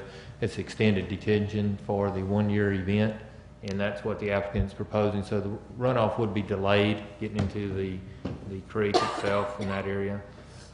They've also looked at the on-site detention, and it's about approximately the same land disturbance. It's just a different configuration of the pond and the outfall structure being differently, or being constructed differently to hold the rainfall and let it out slower than normal for the smaller rain event. And one of the items of discussion we've had with the applicant is we've been looking at the site design as a big portion of consideration is existing condition, as this site can be potentially, don't know what the applicant would do if we weren't discussing this, but potentially they could continue to mow and keep a manicured area, which is not the intent of the riparian buffer. What they're proposing is more or less establishing a riparian zone that most people would think. If this area was already established, trees, vegetation is in the riparian buffer, none of us would be discussing this, I don't believe. I don't think you'd have any potential support, but since it is a mowed area, we've considered that. And what we're challenged as staff is the existing condition versus creating a riparian buffer, which is what they're proposing by temporarily doing some construction activities in this area, versus the definition of hardship that we're asking the planning commissioners to determine the site design that they have. If this is considered a hardship by the planning commission to do this type of work, this is the product we'll receive. If we determine it's not a hardship, there's other options that the applicant has proposed, which may include leaving a mowed strip and keep it mowed forever, because as long as they don't change the use in it, they could do that under the current ordinance. Question. In your opinion, in your professional opinion, okay, of what we have now and what could be, which is what they've proposed, okay, because right now there's grasses and whatever else out there that's being mowed, like you said, or what have you. And so we're talking about restoration here, I think, aren't we? Okay, and adding trees and plants, et cetera. Doesn't that improve the conditions out there? For the intent of the riparian buffer, yes, it's the landscaping plan, to my understanding, is to minimal maintenance, natural species, items such as that, and they can speak a little bit more to it if necessary, but that was the intent of the discussions that the floodplain administrator has been working with the applicant over, trying to look at something that would be feasible and possible. But yes, it's dual purpose as such. The temporary construction have water quality features, and establishing a riparian buffer compared to a mowed property is what we're looking at if the planning commissioners determine it's a hardship and y'all want to see a change.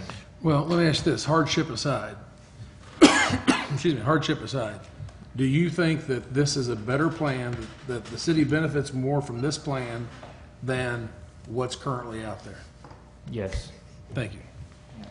I would like to clarify that there's an existing ordinance and there's specific waiver findings that have to be made for the streamside protection. So if the commission would consider, in order for them to consider a streamside protection variance, there has to be proven that there is a hardship, and it's not a trade-off. Like, you know, it's in that sort of a deal. But the variance is actually based on a hardship that the developer would not be able to gain, you know, a use of the property, or there's some sort of property rights takings, those sorts of things.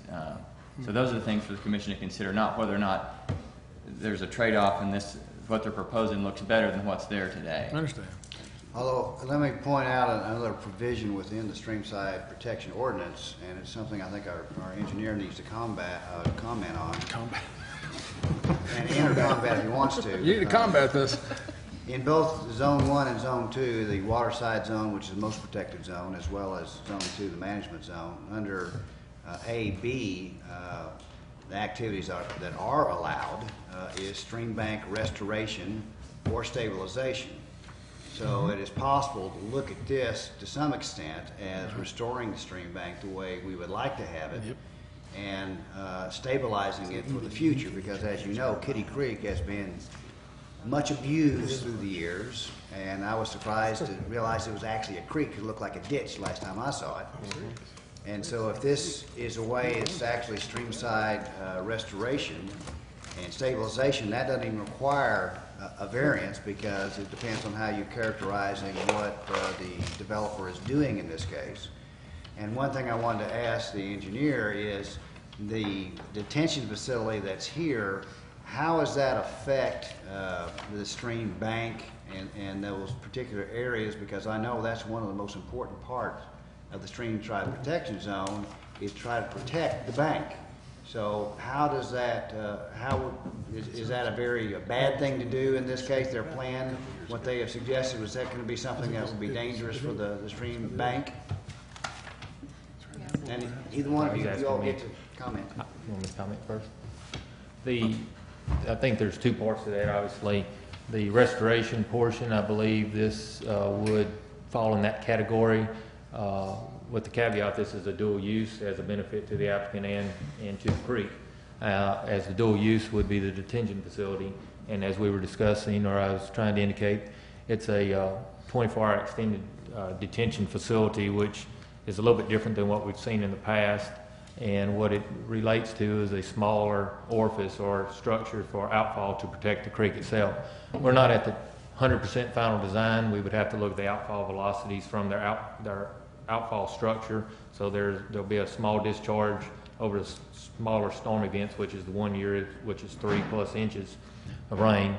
And then the larger events, what we had discussed, if I'm not mistaken, is a long weir overbank flow, so more or less convert back to sheet flow with the natural vegetation that's established on the bank. At this point, we're not concerned with eroding velocities. The only area that we would look in a little bit more detail would be the orifice location of the smaller concentrated flow. So we've been discussing those items, and I don't know if Ms. Reed has anything to add to the riparian buffer items. She's a little bit more familiar than I am with that. I would just add that the proposed grading is outside of the actual creek bank.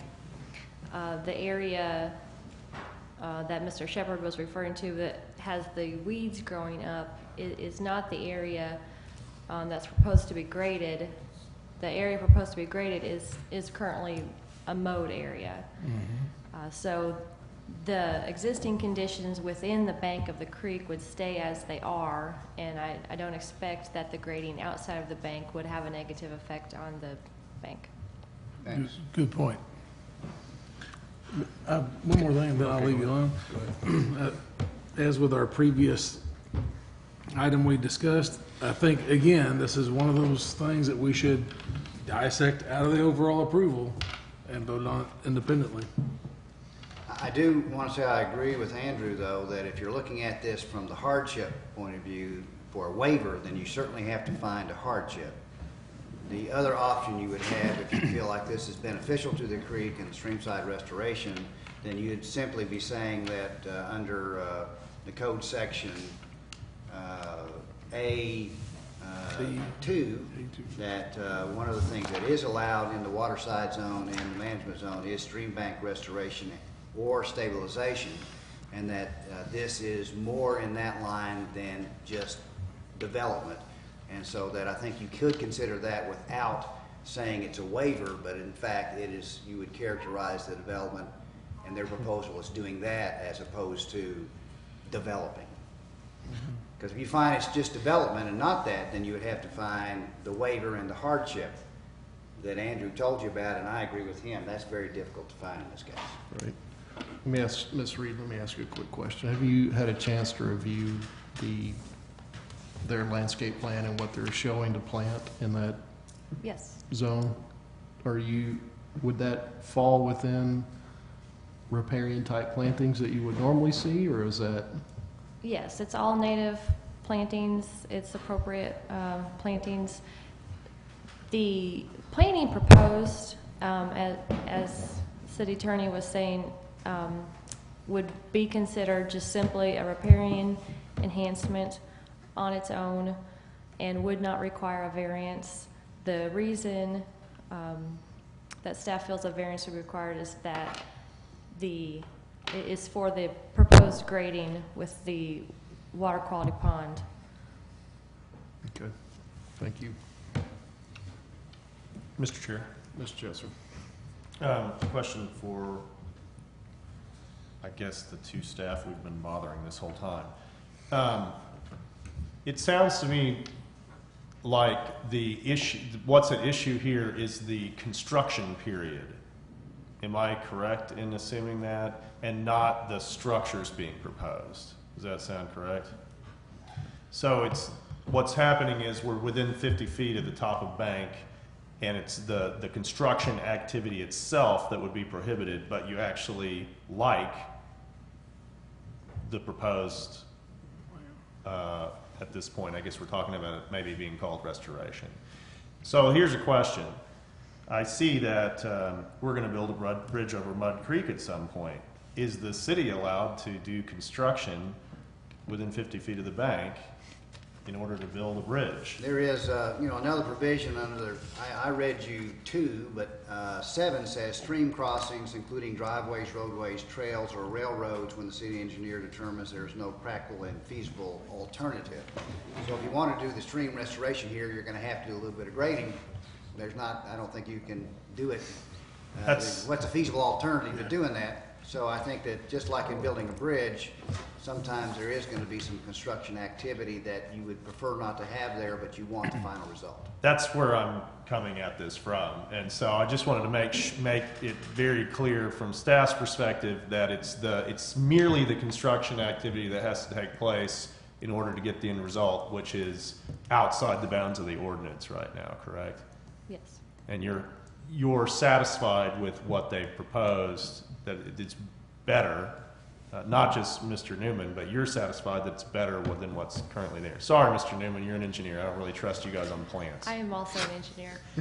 Yeah, so take that. Never mind. Yes, I'm satisfied that, Okay. that the impact is due to construction, and after that, the impact would be positive. Okay, thank you very much. Any other comments, commissioners? Thoughts? Motions? I'd like to make a motion on depending on how the rest of the commission is feeling. I didn't make a big announcement this time, so. I guess that's true. You know what? The heck was separating that out, right? Okay. Let's let Kate make a motion. He never makes Yeah, why don't you make a motion? Denied. No, don't deny it. Is that the motion? With all that's been said, oh boy, are there anything else that we need to be looking at on this? Consider all the conditions 1, 2, and 3. Need to make a finding on those. Determination. Determination of street improvement. Bridge. Commercial designs. Mr. Chairman, are you in agreement with the rest of the conditions of approval? I think you mean the applicant. I mean, what? Mr. Chairman? That's the What did I You chairman. said Mr. Chairman. Oh, I said Mr. Sherman, I thought. Oh. Yeah, that's this guy standing think at the we're podium sorry. right here, Mr. Ken Sherman. I guess we're in agreement with sorry. the rest of the conditions. I'd like to say that the $36,000, that still sticks in my craw. Yeah, you're stuck with it. Yeah. Anything else? No. No. Yeah. Personally, we see that, when we first, this first came up, first thing I did is sat down and had a visit with Ms. Reed, and we discussed this at great lengths, and I think we're on the same page. We are. It truly is a restoration. It's just dirt and grass now. Okay. And so we see it as a restoration and a vast improvement on what we have. But it does require work within the stream side protection. Mr. Chairman, Make this out there. what about the other conditions of approval? Are you satisfied? Are you okay with the rest of them? I don't have the rest of it here with me in my hand right now. Read it to Okay, me. well, let's I guess we can go through them. I think we were. I don't think we had any issues. No, we don't have any issues. Pending, plant list? Okay, you're in agreement with them? Yeah, we're fine. Okay, good, excellent. Okay. Make a motion to approve large-scale development 12-4190 with staff's recommendations of approval and approving the applicant's streamside restoration plan per the applicant's submittal, and the applicant will continue to work with staff in fine-tuning that plan. Got to make determinations. So far, keep going. Oh, boy, what else is there? Number 2 and number 3. Number 2. So he's agreeing with staff recommendations? Yeah, on that? that's, he already agreed, that's what I asked him. Okay. Design standards, streets? Come on, man. All right, we have a motion from Mr. Hoskins. Is there a second? There's a second from Mr. Jessup. Any more comments from the commission? Mr. Garner, will you call the roll? Pennington, Yes. Cook, Yes. Bunch, Yes. Noble, Yes. Cave, Yes. Hoskins. Yes. Chesser. Yes. Motion carries. Is that your first yes of your career? That's the first But tonight, I think, yeah. Thank you. First yes this month. Congratulations, Mr. Chairman. You're Thank you. approved. Thank you, appreciate it. All right. Next item on new business, number 5, preliminary plat 12-4225 for Altus subdivision at 3018 and 2980 North Altus Lane. Mr. Garner, I believe you have this one. Yes, sir.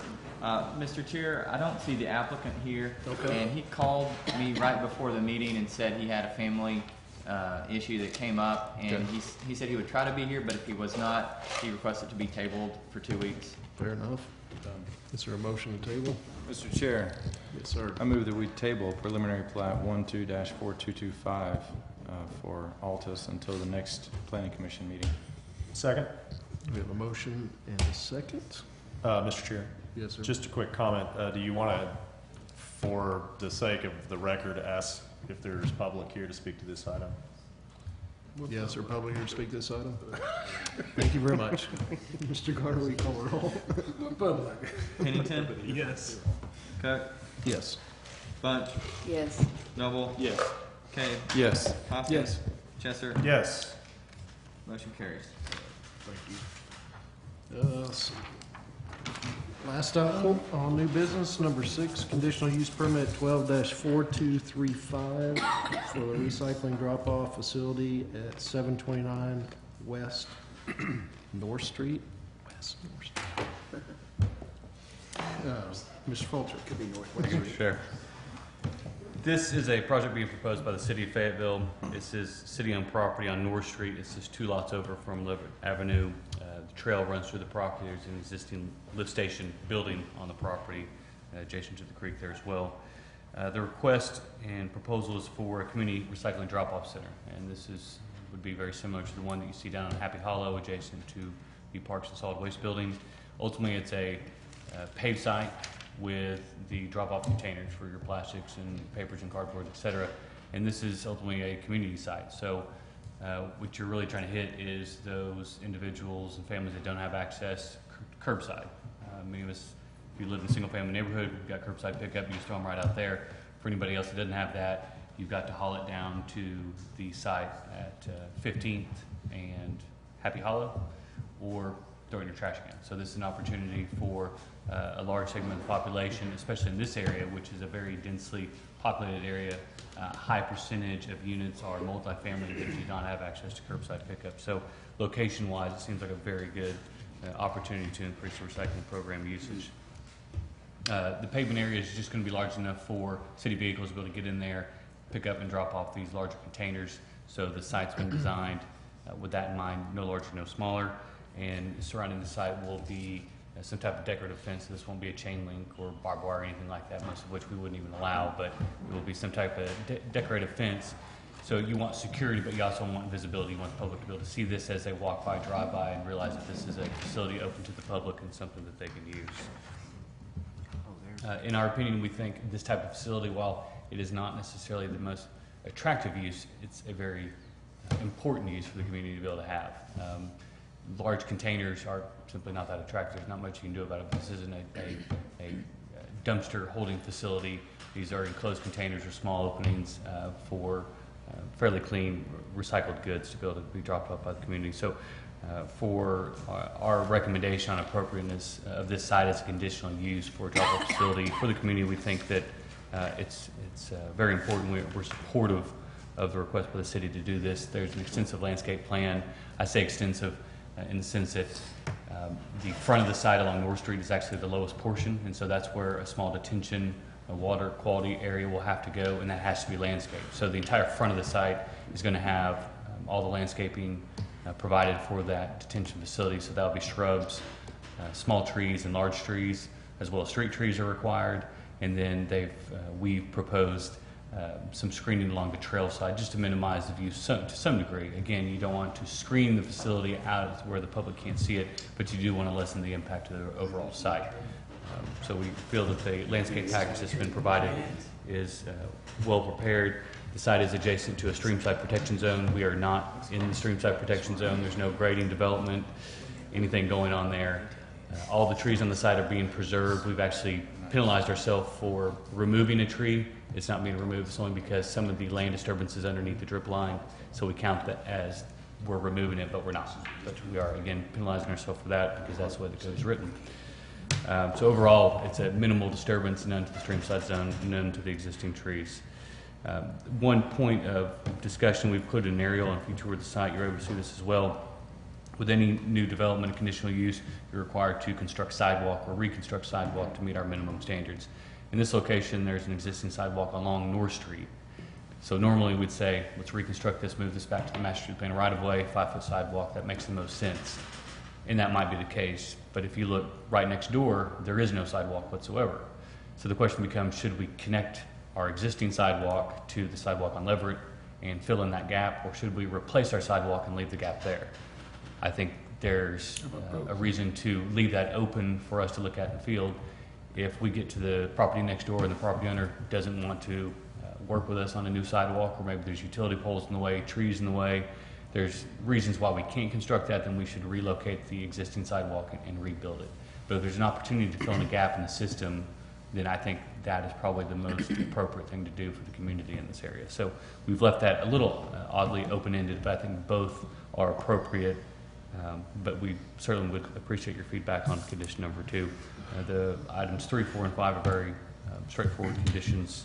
So with that, I will hand it over to the commission. We have Chief Staff Don Marr here, as well as Terry Dolly for transportation to answer any additional questions if you have them. Thank you. So I don't have to ask for an applicant? You can ask for many applicants in this situation, yes. Let me ask one question. Is there any additional lighting proposed in this facility? Or we're just, that part I couldn't see from the plans. I didn't know if there was any more. I'm sure there's some security lighting that's going to be provided because this facility will be open at, a point like this when it's going to be dark outside and the community is going to be able to use it. So there will be security lighting, but it will have to meet our outdoor lighting ordinance. I know there's 2 trail lights right there next to it. I just didn't know if this facility had any extra lighting. I think our plan is to look at lighting for it because, well, first of all, I'm Don Marr, I'm the Chief of Staff for the City of Fayetteville. This drop-off site was originally planned and came to the commission for a location out near the west side wastewater facility. It's in the City Council CIP plan. When the bids came in to construct the facility, it was budgeted for approximately $400,000, and the bid came in at a little over $830,000. The city began to redesign the project because the site at the west side location included a education center and a facility to house staff that would be manned for this facility. Obviously, to get it within the price range, it required cutting the educational pavilion center and the office locations, which aren't really possible because you can't put an employee at a location without a restroom and a facility to go in terms of inclement weather. So we began to look at 2 things. One, not to scrap this location, but to look at additional CIP requests through our 5-year planning process to build the larger facility with the educational center. But the city has always had plans as a purpose of our solid waste master plan to increase participation in recycling, particularly for multifamily. And one of those are additional drop-off centers throughout the city. So we began to look for properties both owned by the city of Fayetteville as well as the University of Arkansas. We visited with Mike Johnson, the U of A, and looked at a couple of their sites. We looked at sites owned by the city enterprise funds and the city general fund. This location seemed to be a very appropriate location because it's in a fairly convenient area to multifamily locations off of Leverett and Gregg Street. It's more convenient than these locations taking product to 15th Street, and it's in line with the city's goals to add multiple drop-off locations. So that's kind of how we came up with it. We also believe that through the original estimates using our in-house staff that we're able to construct this facility within the remaining budget that is allowed, which would allow us to get a second facility more quickly while we plan for additional CIP funding for the larger west side location. I'm going to let Terry talk about the particular plans because he's worked with both the engineering staff and our solid waste division. I will say that some of the items that the administration is requesting in terms of staffing and staffing hours, we asked for them to be fairly open-ended, partly because as we've looked at multiple facilities, last week, for instance, I was in Joplin, Missouri. I've been to the Bella Vista location. I went as far away as Wichita, Kansas. I was there on a different business item and looked at their facilities. And these drop-off centers' hours vary greatly between community to community. And so we want the flexibility to be able to make those either open 24/7. We're looking at it in terms of staffing it up to 40 hours a week, but not knowing whether those days are Saturday, Sunday, Wednesday, Thursday, Friday, what days we close. The 15th Street location is currently open 24/7. We handle all the staffing requirements in terms of emptying the dumpsters during the regular scheduled workday of the solid waste division, which is between the MRF processing group starts at 7 a.m. and works through 3:30 p.m.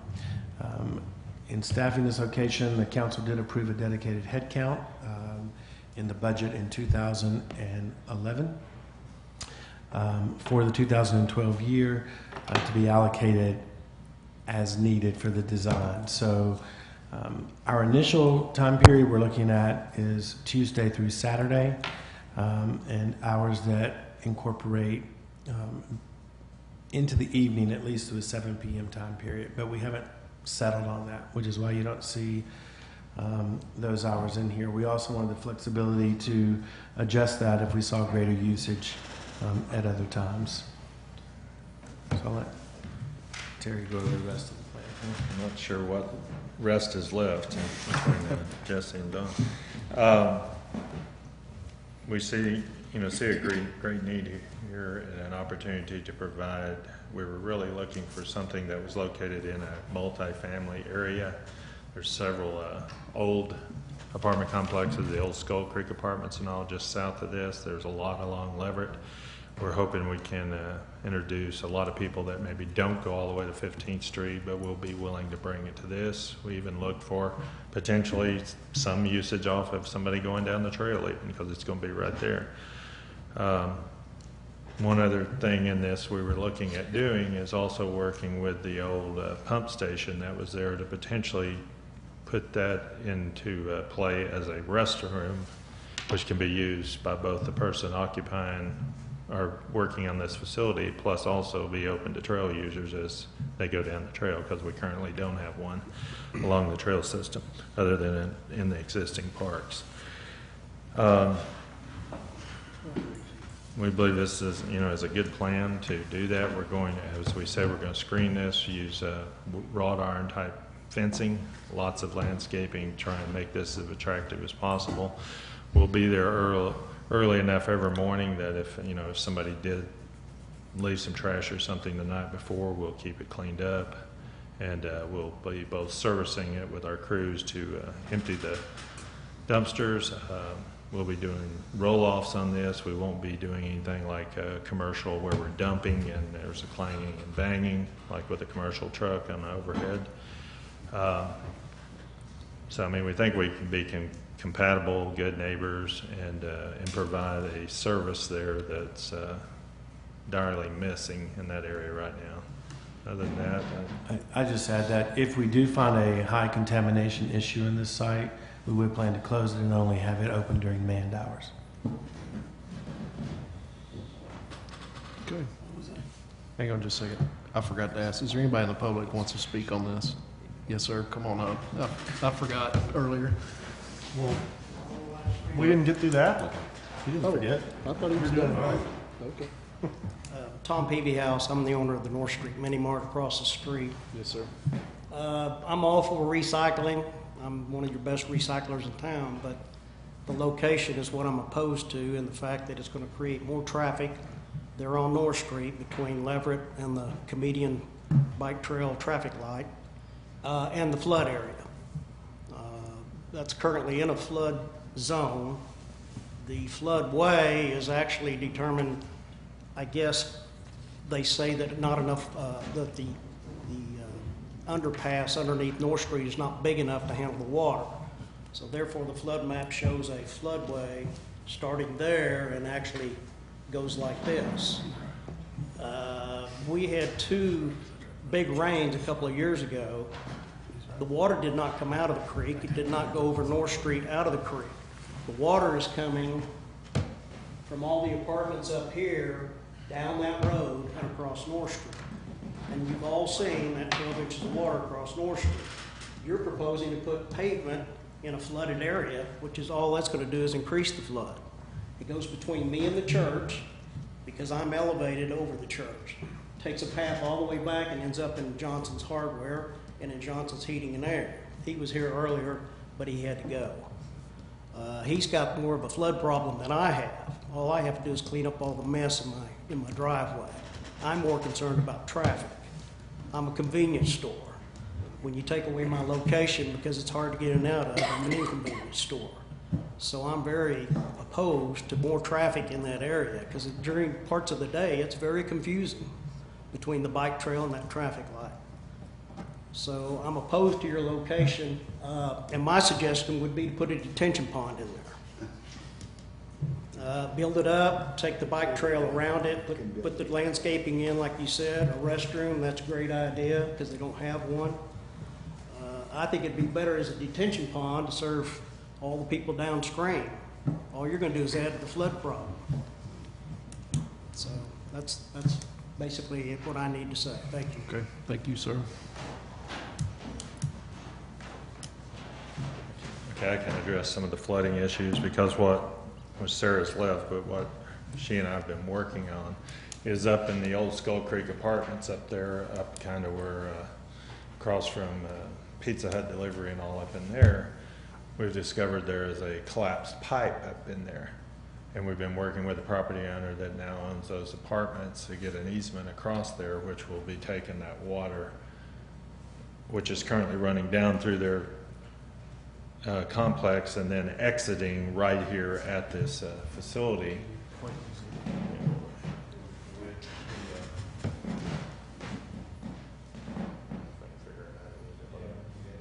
Yeah. Okay. There's a pipe running right along here like this, a little further out. Yeah, it goes right here behind. These are two trash containers, and it's actually collapsed right here into their parking lot. We're working on getting an easement there. So all that water now is currently running down, exiting here, going down, and running straight down through this easement we were going to use right in front of his convenience store. So that's where we're getting a lot of water. We went in and cleaned out this ditch in one of those rain events last year, I think last spring, and helped keep it out of the street because it does back up out into the street there into that first lane. But by fixing this across here, and then we're also going to do some drainage here where we'll capture this water right here at the back of this property, and then there is a inlet right here that runs adjacent to the creek culvert And we will take that water, the additional water that's still coming here, and take it across here and keep it out of this road. And then we'll be doing whatever we need to do along the front of that property also. So those are gonna take care of the drainage problems, I think, that's running across the road and what he was talking about running across the road. Because the only time we've really had an issue under the culvert is when we had the really big rain a couple of years ago. We got so much brush down it that it clogged it up. And once, as quick as we got over there with the backhoe and cleaned it out, we were fine again. So that will take care of the drainage part. As far as the traffic concerns, yes, there's going to be cars in here, but the one that's currently in place right now is right by my office. I think the most cars I've ever seen in there at one time is 5 or 6, maybe 7 cars. And they're leaving and coming at various times. I've never seen a line of traffic waiting to pull out of this, so I don't believe we're going to back up traffic that's waiting to get out of there. So, and with the gaps between the trail light and the other one, I think there'll be not a lot of issues there on that. So anyway, that, as far as addressing those two issues, that's on that. Anything else you've got, I'll be happy to answer. Commissioners, Mr. Hoskins. Can you tell me what the distance is between that driveway and the next driveway to the east, or to the west, excuse me? You got your measurement too? You need to tell from that driveway to that. This is also shared out of the parking lot here for the doctor's office, which is now all gravel, and that will be all paved, so it will actually improve that. Do they also own, do they own all that property right there? Yes, they're over to the right on the east side, or west side of the road. That actually goes with the property. How much? Actually, to the next driveway, please, not the intersection. 147. How much? 147 feet. Does that meet our access management requirements? It does as an existing driveway on a principal arterial. Is it because it's existing? Yes, sir. That's correct. Next question for staff is typically with a conditional use permit, wouldn't we be looking at these elements like the facility, the fencing, the lighting, and all that, kind of like we did out there on St. Joe? Maybe not the facility, but the lighting, the fencing, or whatever? I mean, the fencing is going to be, you know, a basic wrought iron type style fence. It's going to be black metal fence. We could present some details to you, but I mean, it's just a basic black wrought iron fence. The lighting, I mean, we wouldn't prohibit any type of lighting because we have a lighting ordinance that says all lighting has to be full cutoff, and so we'd say that for anybody. If it was stadium style lighting, I think that we talked about at St. Joe's, certainly that would be more of a concern if we were wanting to erect something that was not full cutoff or that was very bright or very tall. But this would be simply security lighting, site lighting to illuminate site for the public safety. Okay. I guess here's a question for Mr. Marr.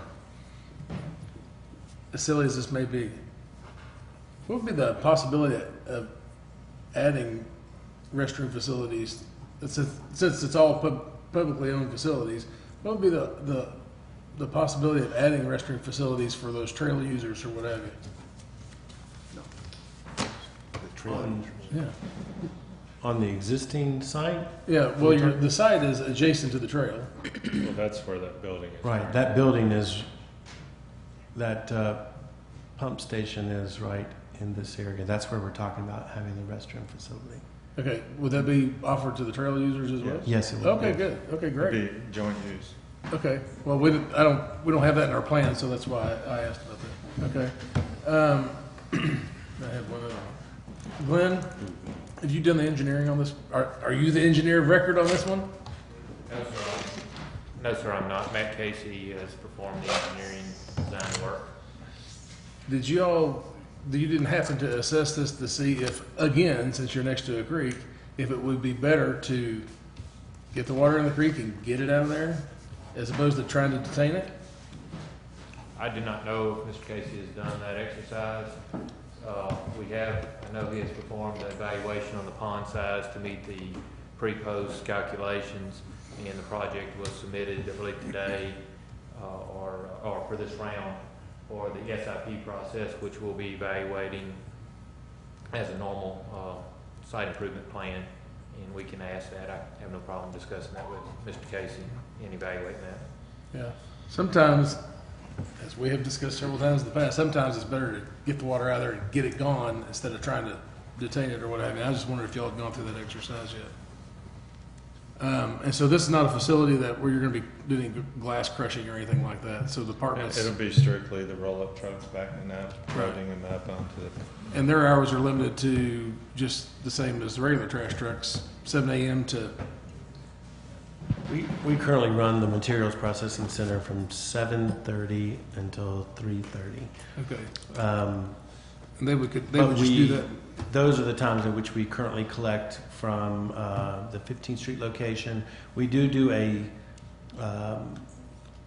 because of the volume that we're getting in cardboard, we do an empty of the cardboard containers on Saturday morning when we're there for Saturday operations. Right.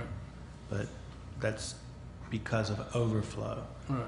But the trucks coming in and out, Well, drop it off, pick it it's- up, they'll be limited to those times, and the rest of that 24-hour cycle you're talking about is strictly for customer use.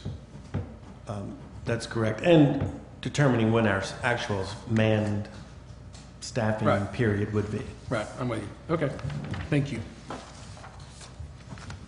Done. Mr. Chair, Mr. Chester. I move that we approve CUP 12-4235 with staff recommendations of approval. Second. There is one thing you all are supposed to decide, and I thought you might ask the staff what they recommend. It says on number 2, City of Fayetteville should either construct the sidewalk on the master street plan right away, or a new sidewalk shall be constructed along the property west connect to the subject property to the sidewalk on Leverett Avenue. So, since you're asking the planning department, is that not correct? I think our intent was to leave it open so staff can actually be out on site, work with the adjacent So property you owner. just want to leave it where the staff makes that decision then? If the commission's comfortable with that. That was There's my two intent. options only. Okay. My opinion I is thought you were want the making a connection. choice. My opinion is I want the connection, so, but anyway, yes, sir, Ms. Roskins. What is the width of that sidewalk currently in front of this facility? I think it's 5 feet. Yeah. It's how wide? 5 feet on the height. Okay, so why would we reconstruct a He 5 may have foot a better. wide sidewalk? Because you're required to reconstruct it at the master plan right of way, so it would actually move back. Oh, okay, but we've got sidewalks next to curbs all over town, right? Exactly. I'm with the chair. I'm more in favor of the connection to Leverett. Yeah. As a side I'd note, like to include that in the motion. as a side note to that, we're going to reconstruct the sidewalks on Leverett from North Street to campus in next year's sidewalk plan. So we'll be improving those sidewalks at that corner anyway. So it'd be a good time to connect it. Plot thickens. So you're looking for connections? So I don't understand. My understanding was that the staff would make the determination of what the best way to go was on site, and that's what number 2 condition of approval says. Does the chair not? I was just offering an opinion. And your opinion was what? I'd rather have the connection than rebuild the sidewalk. Second. That's all. The It's connection. not part of your motion necessarily. Yeah. I'm just Okay. offering No, my I'm opinion. leaving my motion. My motion stands. Okay. So does my second. All right. So we have a motion and a second. Mr. Garner, will you call the roll, please? Pennington, Yes. Cook, Yes. Bunch, Yes. Noble, Yes. Cave, Yes. Hoskins. Yes. Kessler. Yes. Motion carries. Thank you very much. I wanted so